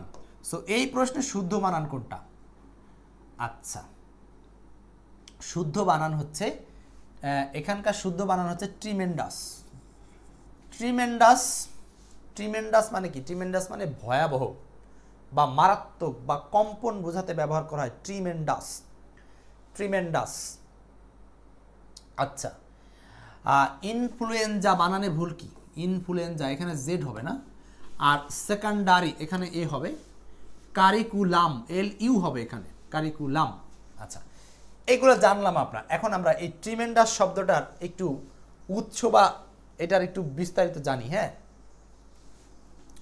ট্রিমেন্ডাস এটা হচ্ছে একটা ল্যাটিন শব্দ, যা আসছে মূলত ট্রিমেয়ার থেকে। কি থেকে আসছে বলেন? ট্রিমেয়ার। এগুলো কালেকশন করতে অনেক সময় লাগে, বা এগুলো সম্পর্কে আপনাদেরকে জানাতে, জিনিসগুলো পড়ে পড়ে বের করতে অনেক সময় লাগে ভাই। এটা আসছে কোথা থেকে? ল্যাটিন ট্রিমেয়ার থেকে আসছে। আচ্ছা, এটার বাংলা কি কি? ট্রিমেন্ডাস, অসাধারণ, বিশাল। কেন বাংলাগুলো দিচ্ছি? কারণ এগুলো আমাদের লাগবে, পরীক্ষার হলে এগুলো ভিন্ন ভিন্নভাবে আসবে। বিরাট, দুর্দান্ত, অত্যন্ত শক্তিশালী। তার মানে এখানে দেখেন, ট্রিমেন্ডাস কথাটার মিনিংগুলো কিন্তু একটু কাছাকাছি হলেও চেঞ্জ আছে। অসাধারণ, বিশাল, বিরাট, দুর্দান্ত, অত্যন্ত শক্তিশালী, নানানভাবে এটার অর্থ করা আছে। তার মানে ট্রিমেন্ডাস শব্দের অর্থ অনেকগুলো। আর ট্রিমেন্ডাস শব্দটা আসছে ট্রিমেয়ার থেকে, ল্যাটিন ট্রিমেয়ার থেকে। কোথা থেকে বলেন? ল্যাটিন ট্রিমেয়ার থেকে। আচ্ছা, এখন এইটাকে আপনি যদি বানান মনে রাখার কৌশল হিসাবে নিতে চান, কিভাবে বানান মনে রাখবেন, সেই কৌশলটা কি? বানান মনে রাখার কৌশলটা হচ্ছে এই যে ট্রিমেয়ারের ট্রিমি, আর এইখান থেকে এই যে দেখেন ট্রিমি, আর এইখানে ট্রিমেন ডাস। এই ডাস বানান তো আপনারা অনেকে জানেন, ট্রিমেন ডাস। এটা কঠিন না, এটা আসলে সূত্র লাগেও না, যার শব্দগুলো মনে রাখলেই হচ্ছে। সো এখানে একটা উদাহরণ আপনাদেরকে একটু পেশ করি। এক্সাম্পলটা দেখেন, এক্সাম্পল দেখা যাচ্ছে কিনা আপনাদের ওখানে? হি মেড, এক্সাম্পলটা দেখেন, he made a tremendous efforts to complete the project on time. তার মানে প্রজেক্টটা যথাসময়ে শেষ করার জন্য সে একটা গুরুত্বপূর্ণ বা এটাকে কি বলবো, মারাত্মক, বা এটাকে কি বলবো, এই যে আমরা যতগুলো অর্থ বলছি দেখেন কোন অর্থটা যায়, দুর্দান্ত অথবা অসাধারণ। সে একটা দুর্দান্ত অথবা একটা অসাধারণ চেষ্টা চালালো, অসাধারণ বা দুর্দান্ত একটা চেষ্টা চালালো। ওকে, আচ্ছা দেখেন পরের উদাহরণটা, the view from the mountain, মাউন্টেনের মধ্যে দিয়ে যে ভিউটা ওয়াজ ট্রিমেন্ডাস, এটা কি ছিল, এই যে পর্বতের চূড়া থেকে যে দৃশ্যটা সেটা ছিল দুর্দান্ত। তাহলে দেখেন একই শব্দ কতভাবে চেঞ্জ হয়, হ্যাঁ একই শব্দ কতভাবে অর্থটা চেঞ্জ হতে পারে, অর্থটা চেঞ্জ হতে পারে। আচ্ছা নার্গিস একটা বিশ্লেষণ করছেন ট্রিমেন্ডাসকে, আপনার বিশ্লেষণটা মেনে নিছি, কিন্তু সমস্যা একটু আছে, সমস্যাটা ঠিক করে নেন। এখানে ট্রি আছে, ট্রি বানানটা কিন্তু একটা ই দেওয়া আছে, না আপনি যদি পরীক্ষার হলে মনে রাখেন এটা গাছের ট্রি তাহলে বিপদ আছে। আর ম্যান বানান এখানে কিন্তু ই আছে, এখানে কিন্তু এ নাই, সো এইটা একটা সূত্রের মধ্যে ভুল রাখছেন। আর ডাস তো ডাস বুঝলাম, তো এইগুলো একটু খেয়াল রাখবেন। হ্যাঁ মানে আপনি যখন সূত্রটা বানাবেন কোনো ওয়ার্ডের সাথে, তখন আবার সেই ওয়ার্ডটা কি প্রকৃতই ওয়ার্ড আসলো নাকি একটা ই কম আছে, এটা খেয়াল রাখবেন। তার মানে ট্রি বানানো একটা ই কম আছে এখানে, হ্যাঁ ট্রি।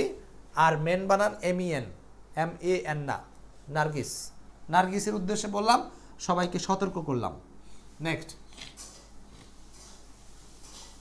9 নম্বর প্রশ্ন, what is the noun of the word include, include শব্দের নাউন কি, ইনক্লুড, ইনক্লুড শব্দের নাউন কি হবে বলেন, ইনক্লুড শব্দের নাউন কি, include, what is the noun form of include, include শব্দের নাউন কি, ইনক্লুড, ইনক্লুড, ইনক্লুড শব্দের নাউন কি হবে, ইনক্লুড।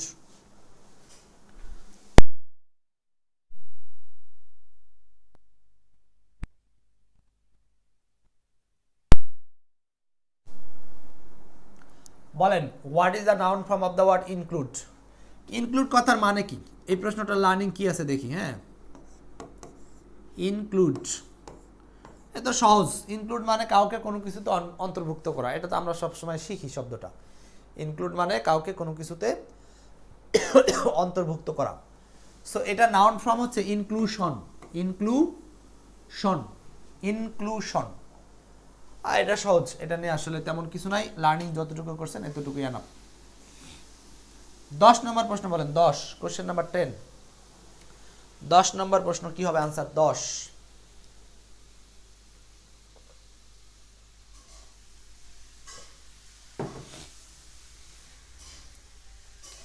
নম্বর। এখানে একটা মজার লার্নিং আছে, দেখি এটা কে ধরতে পারছেন। 10 নম্বরটা আগে উত্তর করেন দেখি এটার লার্নিংটা বুঝেন কিনা। 10 নম্বর প্রশ্ন, 10, উই শ্যাল বি ব্লেমড এর অ্যাক্টিভ ভয়েস কোনটি, উই শ্যাল বি ব্লেমড এটার অ্যাক্টিভ ভয়েস কোনটা বলতে হবে, এটার অ্যাক্টিভ ভয়েস কোনটা।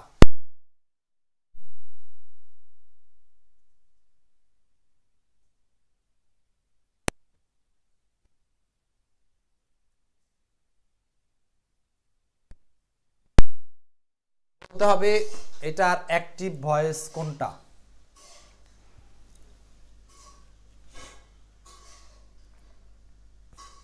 দশ নম্বরটা উই শ্যাল বি ব্লেমড এর অ্যাক্টিভ ভয়েস।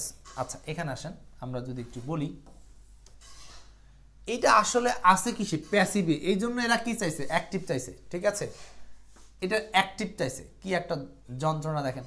সো এটার আনসার হচ্ছে সি নাম্বারটা। এখন সি নাম্বার যে উত্তর এটা সবাই হয়তো বুঝছেন, এখানে শ্যাল বি ব্লেমড, তাই না। আমাদের এটা নিয়ম হচ্ছে যে সাধারণত এটার নিয়ম হলো মডাল, এটার নিয়ম হলো modal plus B plus V3, এটা হলো প্যাসিভ মুড, আর এটার অ্যাক্টিভ মুড হলো modal plus V1, modal plus V1, এটা হলো অ্যাক্টিভ, রাইট। এখন আমরা এখানে modal plus B plus V3 পাইছি, তাহলে আমরা অ্যাক্টিভের জন্য সার্চ করব মডাল প্লাস V1। তো কোথায় কোথায় মডাল প্লাস V1 আছে সেইগুলো হবে উত্তর। প্রথম কথা, তাহলে এখানে মডাল তো নাই, আসছে উল্টা ইজ, তার মানে এটা চোখ বুঝে একটা ভুল। আচ্ছা, এইখানে কোনো মডাল নাই, তার মানে এটাও চোখ বুঝে ভুল। আচ্ছা, এইখানে একটা মডাল আছে কিন্তু এখানে ভার্বের সাথে এস যোগ বসে গেছে, যেটা ভুল, কারণ আমরা বলছি মডাল প্লাস V1 বসে, কিন্তু এখানে দেখেন মডাল প্লাস এখানে V1 না দিয়ে এখানে আবার কি দিছে, এস দিছে, তার মানে এইটা আসলে এখানে ভুল, এটাও ভুল। আচ্ছা, এরপরে দেখেন পরের প্রশ্নে আসি। পরের প্রশ্নটা হচ্ছে, তার মানে এটা আনসার হচ্ছে উইল ব্লেম। উইল ব্লেম, এই যে ব্লেম ভার্বের বেস ফর্ম হচ্ছে BLAME, ব্লেম।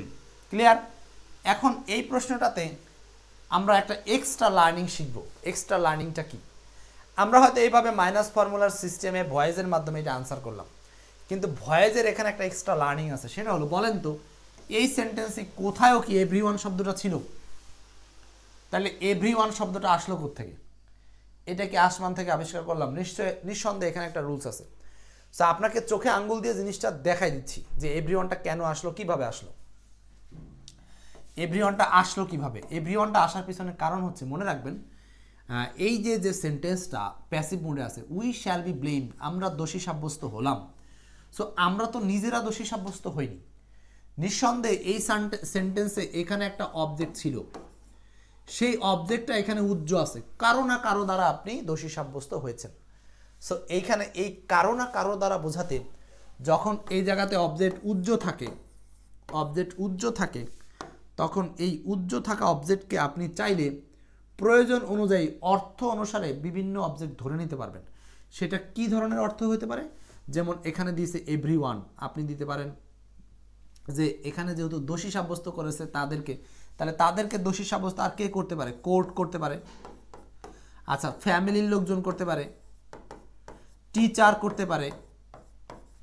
তো এখানে যেটা করেছি সেটা হলো, এখানে ওরা এভরিওয়ানকে সাবজেক্ট হিসেবে পজিশনে নিয়ে আসছে।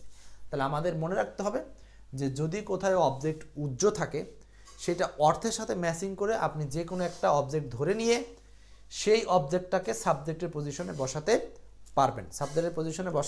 পারবেন। ক্লিয়ার? বিষয়টা ক্লিয়ার কিনা? তাহলে দেখেন, আমরা এখান থেকে একটা এক্সট্রা লার্নিং শিখলাম। সেগুলো ভয়েসের ক্ষেত্রে যদি কখনো অবজেক্ট খুঁজে না পাওয়া যায়, তাহলে আমরা সেখানে অবজেক্টের পজিশনে অর্থ অনুযায়ী একটা অবজেক্ট ধরে নিয়ে আমরা প্যাসিভ ভয়েসে সেটাকে সাবজেক্ট বানাবো। এখন যদি কেউ মনে করতো যেখানে আমরা এভরিওয়ান আছে, না আমি এখানে টিচার দিয়ে করব, হবে টিচার উইল ব্লেম আস, শিক্ষক আমাদেরকে দোষ দিবে, হতেই পারে। ক্লিয়ার? সো এটা নির্ভর করবে ওই সেন্টেন্সের অর্থের উপরে, আপনি কি আনবেন, এখানে কি আনবেন। বুঝাতে পারছি? আচ্ছা, তাহলে আমাদের এখানকার লার্নিংগুলো কমপ্লিট কিনা? 10 নম্বর আন্ডারস্ট্যান্ড হয়েছে? হ্যাঁ, এক্স্যাক্টলি। মাহমুদ পিপুল দিছেন, হ্যাঁ পিপুল হতে পারে, কোনো সমস্যা নাই, পিপুল হতে পারে। আচ্ছা, তাহলে আমাদের এইটা কমপ্লিট, 10 নম্বর কমপ্লিট। নেক্সট পরের কোশ্চেনে যাব আমরা। 11 নম্বরটা বলেন। 11 বলেন এই প্রশ্নে কি লার্নিং আছে? 11 নম্বরটাতে কি লার্নিং আছে? Question number 11।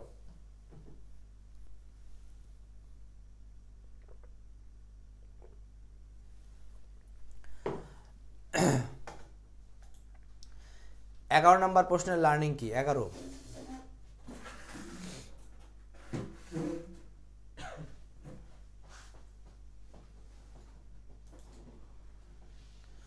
আচ্ছা, 11 নম্বর প্রশ্নে বলছে আইডেন্টিফাই দ্য কারেক্ট সেন্টেন্স। এখানে কোনটা সঠিক বাক্য সেটা খুঁজে বের করতে বলছে।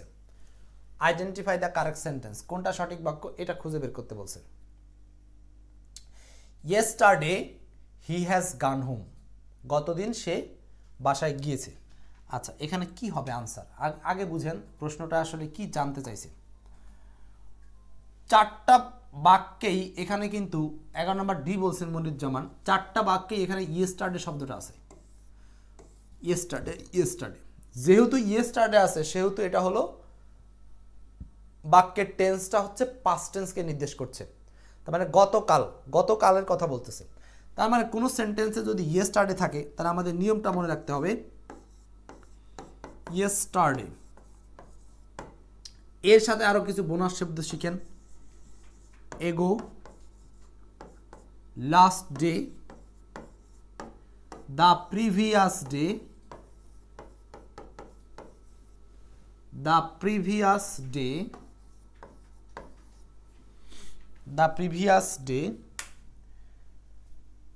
এছাড়াও লাস্টের সাথে বিভিন্ন সময়, যেমন লাস্টের সাথে বিভিন্ন সময় বলতে কি কি থাকতে পারে, লাস্ট ইয়ার, তারপরে থাকে হতে পারে last month, last week, last season, এরকম আরো অনেক কিছু থাকতে পারে লাস্টের সাথে।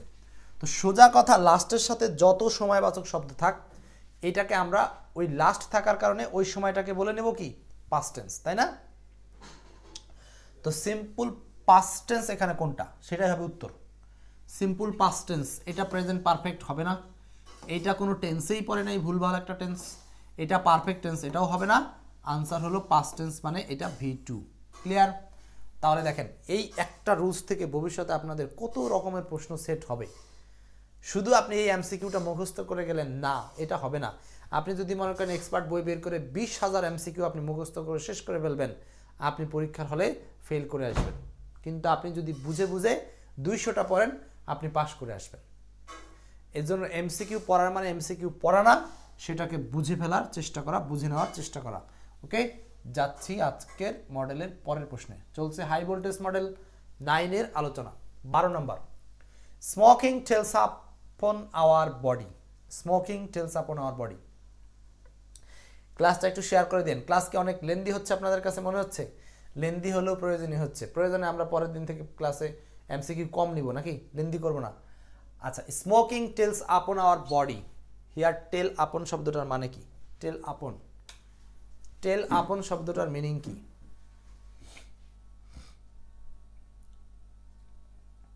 টেল আপন শব্দটার অর্থ কি? টেল আপন। আচ্ছা, এই সেন্টেন্সের লার্নিং আছে, কিন্তু আমরা ডিটেলস লার্নিংয়ে যাচ্ছি না, সংক্ষেপে বলছি বিষয়টা। টেল, টেলের সাথে আপন দেওয়ার মানে হলো, এটা একটা বহুল প্রচলিত গ্রুপ ভার্ব। টেলের সাথে আপন দেওয়া মানে কোনো কাউকে ক্ষতি করা, তার মানে হার্ম, কাউকে বা কোনো কিছুর ক্ষতি করা।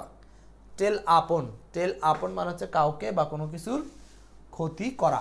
টেল আপন, টেল আপন, টেল আপন কথাটার মানে হচ্ছে কাউকে বা কোনো কিছুর ক্ষতি করা। তো এটা আনসার হবে হার্মস। হার্মস, এই যে এখানে টেলের সাথে যে এস আছে না, এই হার্মসের সাথে সেই এসটা ব্যবহার করছে। কেন? কারণ এই স্মোকিং এখানে সাবজেক্ট হিসাবে থার্ড পারসন সিঙ্গুলার। স্মোকিং কি বলেন? স্মোকিং হচ্ছে এখানে সাবজেক্ট হিসাবে third person singular. Smoking, smoking এখানে সাবজেক্ট হিসাবে থার্ড পারসন সিঙ্গুলার। এই জন্য এখানে এই টেলসের সাথে যে এস ছিল, সেটা এখানে হার্মসের সাথে ব্যবহার করা হয়েছে, আর বাকিগুলো বাংলা অর্থের সাথে যায় না। নেক্সট। আচ্ছা, 13 নম্বর প্রশ্ন। এখানে দেখেন, এখানে গুরুত্বপূর্ণ একটা জিনিস আছে। 13 নম্বর প্রশ্ন। আচ্ছা, এটা আগে আপনারা আনসার করেন। 13 নম্বরটা, 13, এখানে একটা স্পেশাল লার্নিং আছে 13 নম্বর প্রশ্নে। 13 নম্বরে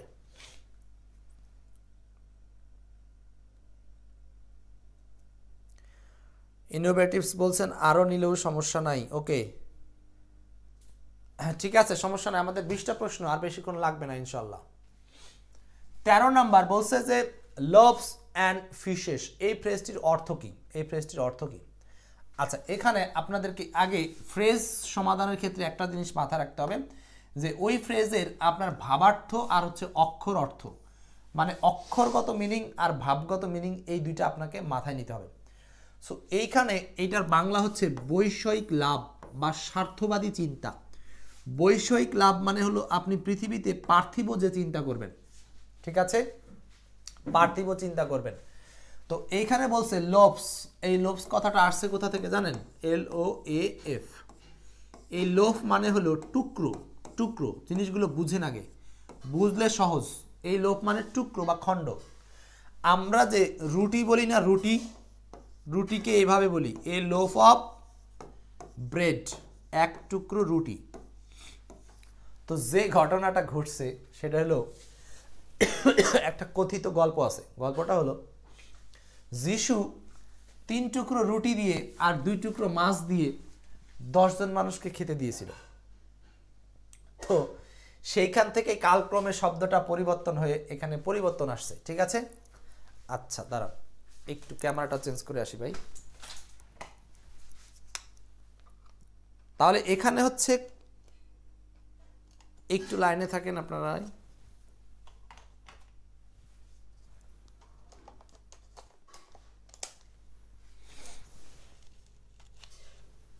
হয়ে গেছে। আচ্ছা দেখেন, এখানে বলছে যে এই যে লোফ, লোফ মানে টুকরো, আর এ লোফ অফ ব্রেড, ব্রেডের একটা টুকরো, তাহলে এটা কালক্রমে আপনার এই বৈষয়িক লাভ বা স্বার্থবাদী চিন্তা এটা পরিবর্তন হয়ে আসছে। আচ্ছা এখন পার্সোনাল গেইনস মানে কি, ব্যক্তিগত স্বার্থ উদ্ধার, ব্যক্তিগত স্বার্থ উদ্ধার। তার মানে এখানে বোঝাচ্ছে, দেখেন আপনি 3 টুকরা রুটি আর 2 টুকরা মাছ দিয়ে যখন সবাইকে 10 জনকে খাওয়ালেন, তার মানে নিজে বেশি করে খাইলেন, তার মানে এটা কি নিজেরটা স্বার্থ হাসিল করলেন কিন্তু অন্যেরটা দেখলেন না, এটাকেই বলা হচ্ছে স্বার্থ হাসিল বা পার্সোনাল গেইনস। বাকিগুলো এটার আনসার না। ব্রেড অ্যান্ড ফিশ, রুটি এবং মাছ, এটা অক্ষর অনুবাদ চাইনি, চাইছে ভাব অনুবাদ। নান তো আনসার না। পার্সোনাল লস, পার্সোনাল লস না বরং পার্সোনাল হচ্ছে গেইন। সো 13-এর আনসারটা হচ্ছে 1 নম্বর। সোলাইমান বলছেন তত্ত্ববহুল ক্লাস লাগবে, ইনশাআল্লাহ চেষ্টা করব। কষ্ট হয়, আপনাদের পার্টিসিপেশন ভালো থাকলে ভালো। আচ্ছা একটা উদাহরণ দিয়ে জিনিসটাকে আপনারা আরও এস্টাবলিশ করতে পারেন। হি জয়েন্ট, সে জয়েন করেছিল পলিটিক্সে, নট ফর দ্য পিপুল, লোকজনের জন্য নয়, but for loaves and fishes. আচ্ছা এই যে বর্তমান সময়ে সমন্বয়কদের যে পলিটিক্সে যুক্ত হওয়া, এটা আস্তে আস্তে এরা এখনও লোকজনের জন্য কাজ করে, একটা সময় তো এই লোভস অ্যান্ড ফিশেস শব্দটার মধ্যে ইনক্লুড হয়ে যেতে পারে, এমন একটা সম্ভাবনা কিন্তু এখন তৈরি হচ্ছে। সো এটাই বলছে। আচ্ছা তার মানে জনগণের জন্য নয় বরং নিজের স্বার্থের জন্য সে রাজনীতিতে যোগ দিয়েছে। ক্লিয়ার? তাহলে আমরা এই ফ্রেজটা মনে রাখার চেষ্টা করব, কারণ এগুলো সবই ইম্পর্টেন্ট, গুরুত্বের দিক থেকে মহা ইম্পর্টেন্ট শব্দ এই ফ্রেজ, এই জন্য বারবার আপনাদেরকে বোঝাচ্ছি। 14 নম্বর বলেন। 14 বলছে the antonym of the word recalcitrant. Antonym of the word recalcitrant, এটা ভোকাব পারবেন মনে হয় আপনারা।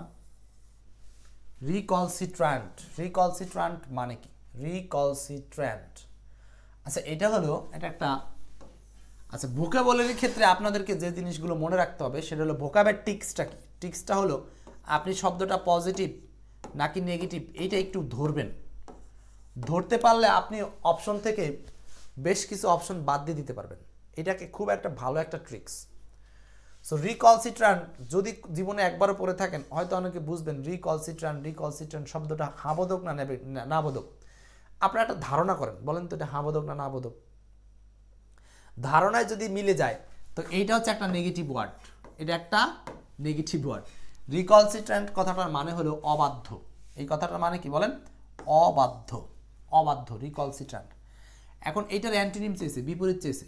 বিপরীত হচ্ছে কমপ্লিয়েন্ট। কমপ্লিয়েন্ট মানে বাধ্য। আমরা ভোকাব সিরিজে এরকম একটা ওয়ার্ড পড়েছিলাম, কমপ্লিয়েন্ট মানে বাধ্য। প্যাসিভ মানে পরোক্ষ, কেয়ারফুল মানে সতর্ক, ইনডিফারেন্ট মানে উদাসীন। ইনডিফারেন্ট মানে উদাসীন। তাহলে এই প্রশ্নের উত্তরটা কি? কমপ্লিয়েন্ট মানে বাধ্য বা নমনীয় বা যেটাকে বলা যায় কথা শুনে, এই টাইপের আর কি। ক্লিয়ার? আর ইনডিফারেন্ট মানে উদাসীন।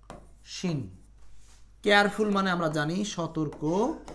প্যাসিভ মানে আমরা জানি পরোক্ষ। প্যাসিভ মানে পরোক্ষ। ক্লিয়ার? আচ্ছা উদাহরণটা পড়েন তাহলে আপনার জিনিসটা মনে থাকবে।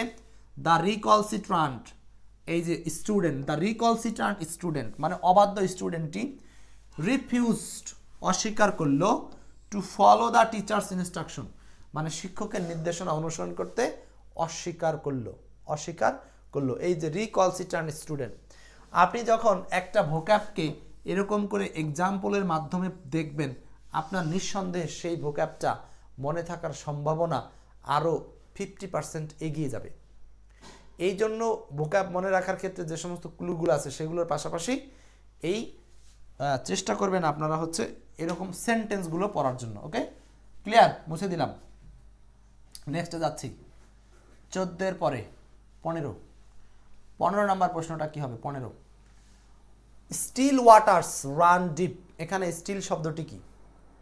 স্টিল ওয়াটার্স রান ডিপ, এখানে স্টিল শব্দটা কি বলেন?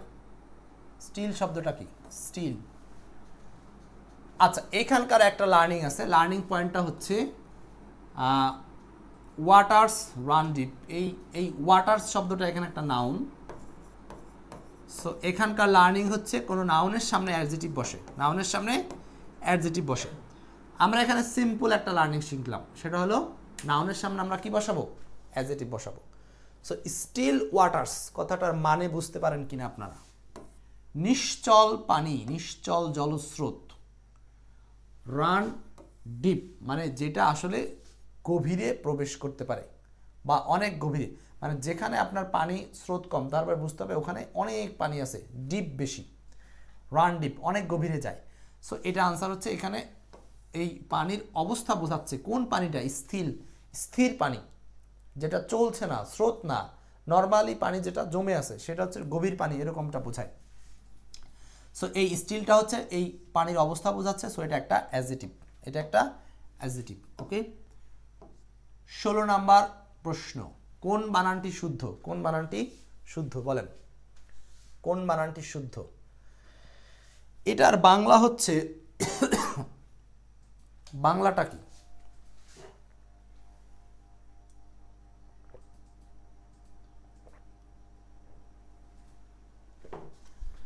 কোন বানানটি শুদ্ধ? 16 নাম্বার,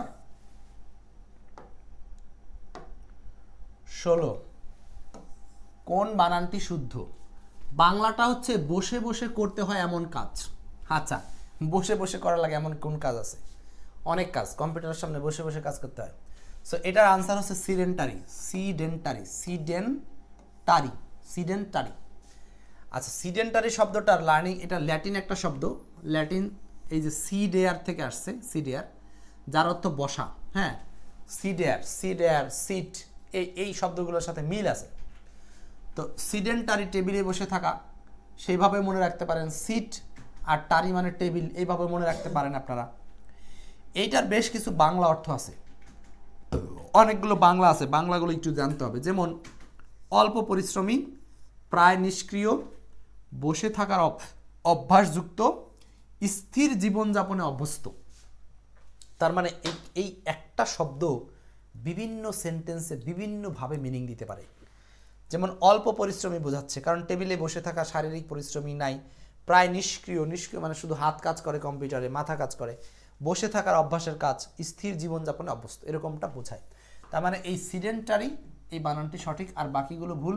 এখন এইটা মনে রাখার জন্য এই অন্যগুলোর সাথে কম্পেয়ার করবেন যে ই না ওয়াই, দেখবেন ই, তার মানে ওয়াই হচ্ছে না। ডি এর পরে ই, এন, টারি বানান সবসময় এ হয়, টারি বানান, এই যে টারি বানান ই হবে না। আবার এটা ট্রাই না কিন্তু, সিডেন্টারি, সিডেন্টারি, সিডেন্টারি, আনসার হচ্ছে এই এটা মনে রাখবেন। হ্যাঁ, এই যে ই আর ই, ডাবল ই আছে এরকম করে, ডাবল ই আর এখানে হচ্ছে এ, এই তিনটা ভাওয়েলের দিকে তাকাবেন। তো স্পেলিং কেয়ার করার জন্য আপনাদের যেটা করতে হবে, দেখবেন যে খালি এই ভাওয়েলের জায়গাগুলোতে ডিস্টার্ব দেয়, ভাওয়েলের জায়গাগুলোতে ডিস্টার্ব করে। সো এই জন্য আমরা এই ভাওয়েলের জায়গাগুলো খেয়াল করলে দেখবেন যে আনসারটা মনে রাখা সহজ এবং উত্তরগুলো পাবেন। ক্লিয়ার? আশা করি এইটাও বুঝতে পারছেন। নেক্সটে যাচ্ছি, পরের কোশ্চেনে, 16 এর পরে। ও এখানে একটা 16 নম্বর একটা এক্সাম্পল রাখছিলাম, a sedentary lifestyle can lead to health problem. এবার দেখেন, এইটার জন্য আপনি কিন্তু অর্থটা মনে রাখতে পারবেন, অর্থটা আপনাকে মনে রাখতে হেল্প করবে এটা, যে আ সিডেন্টারি লাইফস্টাইল মানে, সিডেন্টারি লাইফস্টাইল মানে বসে থাকা জীবনযাপন, can lead to health problem, এটা স্বাস্থ্যের সমস্যা করতে পারে। যারা কম্পিউটারে কাজ করি তাদের স্বাস্থ্য হেল্প করতে পারে, ক্ষতি করতে পারে। Next 17 number, the passions will dash round, the passions will dash round, the passions will dash rounds, কি হবে answer? The passions will dash round. এইটা আসলে খুব সহজ কোশ্চেন, কঠিন না। রোগী উইল কাম রাউন্ড, এখন কাম রাউন্ড এটা অনেকের মুখস্থ, এটা বিগত সালে বারবার আসছে। তো কাম রাউন্ড মানে আরোগ্য লাভ করা। এখন আপনি এটা মনে রাখবেন কেমনে করে, যে এটা কাম রাউন্ড মানে আরোগ্য লাভ করা। দেখেন, আশা, কাম মানে আশা, রাউন্ড মানে গোল, তো গোল হয়ে আসা, হ্যাঁ গোল হয়ে আসা, তাই না? হ্যাঁ, রোগীটি উইল কাম রাউন্ড, গোল হয়ে আসবে খুব শীঘ্রই, তাড়াতাড়ি গোল হয়ে আসবে না? গোল হয়ে আসা মানে কি? আসলে আমরা বেশিরভাগ সময় দেখবো যারা অসুস্থ থাকে, কিছু কিছু রোগী আছে হাসপাতালে গেলে খালি স্যালাইন মারে, এই স্যালাইন পাওয়ার পরে সে একটা সময় গোল হয়ে যায়, মানে ফুলে যায়। 3 দিন 4 দিন 7 দিন থাকলে হাসপাতাল থেকে আসার পরে দেখা যায় গোলগাল, শরীর টুমটাম ফুলে গেছে। সো ওই দিক থেকে আপনি এটাকে মনে রাখতে পারেন যে এই কাম রাউন্ড মানে আরোগ্য লাভ করা, কাম রাউন্ড মানে আরোগ্য লাভ। সম্ভবত ওরকম কোনো কারণেই এটার মিনিং হচ্ছে আরোগ্য লাভ, কাম রাউন্ড। এটা ধারণা আর কি, আমার কাছে মনে হচ্ছে। আপনি এটা মনে রাখার জন্য এরকম কিছু একটা ফলো করতে পারেন। তাহলে কাম রাউন্ড, গোল হয়ে ফেরত আসা হাসপাতাল থেকে, তার মানে পেশেন্টস কি হবে? সুস্থ হবে, গোল হয়ে বাড়ি ফিরবে। হাসপাতাল থেকে গোল হয়ে পেশেন্টস বাড়ি ফিরবে। নেক্সট 18 নম্বর, what is the meaning of herculean task? Herculean task, এই যে এটা একটা গুরুত্বপূর্ণ প্রশ্ন। হারকিউলিয়ান টাস্ক, হারকিউলিয়ান টাস্ক এটার মানে কি? আমরা এটা সম্পর্কে বেশ কিছু ইনফরমেশন রাখছি, একটু দেখি।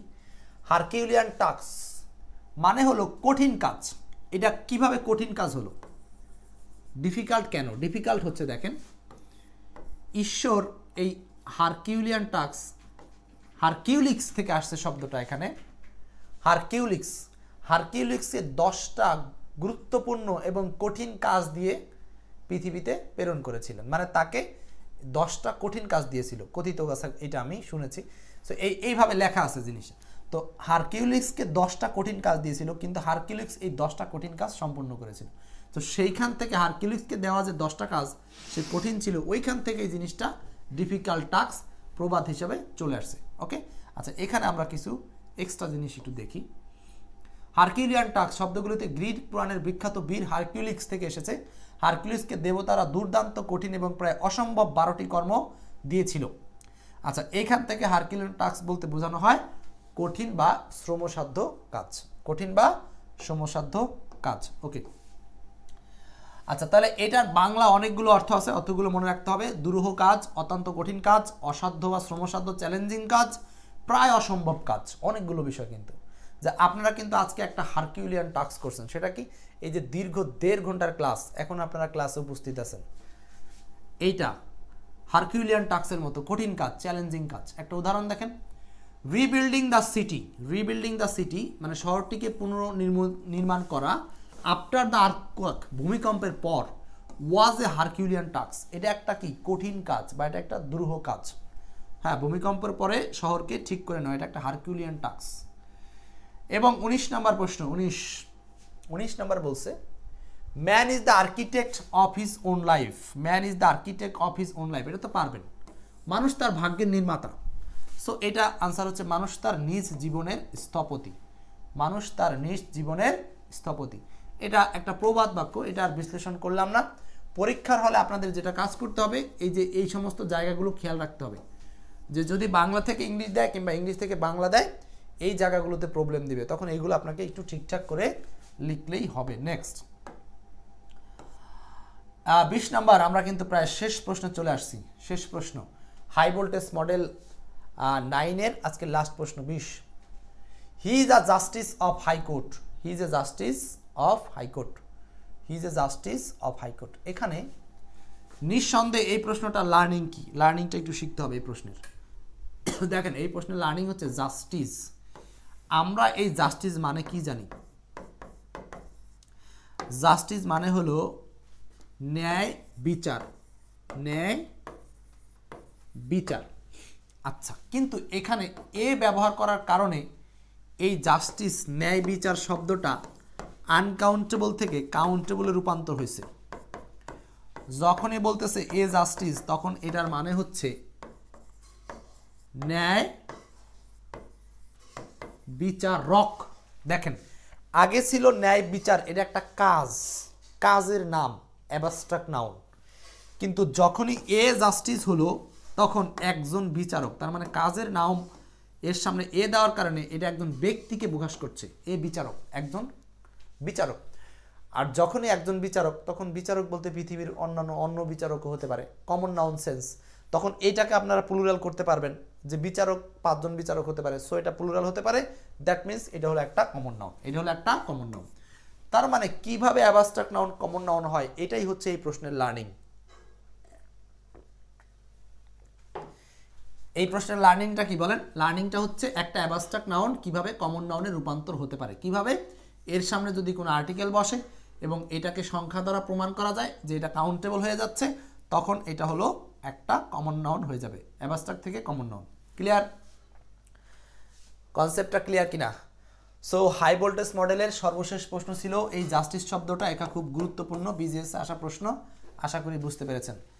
বুঝতে পারছি সবাই? নেক্সট, আজকের মতো আলোচনাটা এটা দিয়েই শেষ হচ্ছে।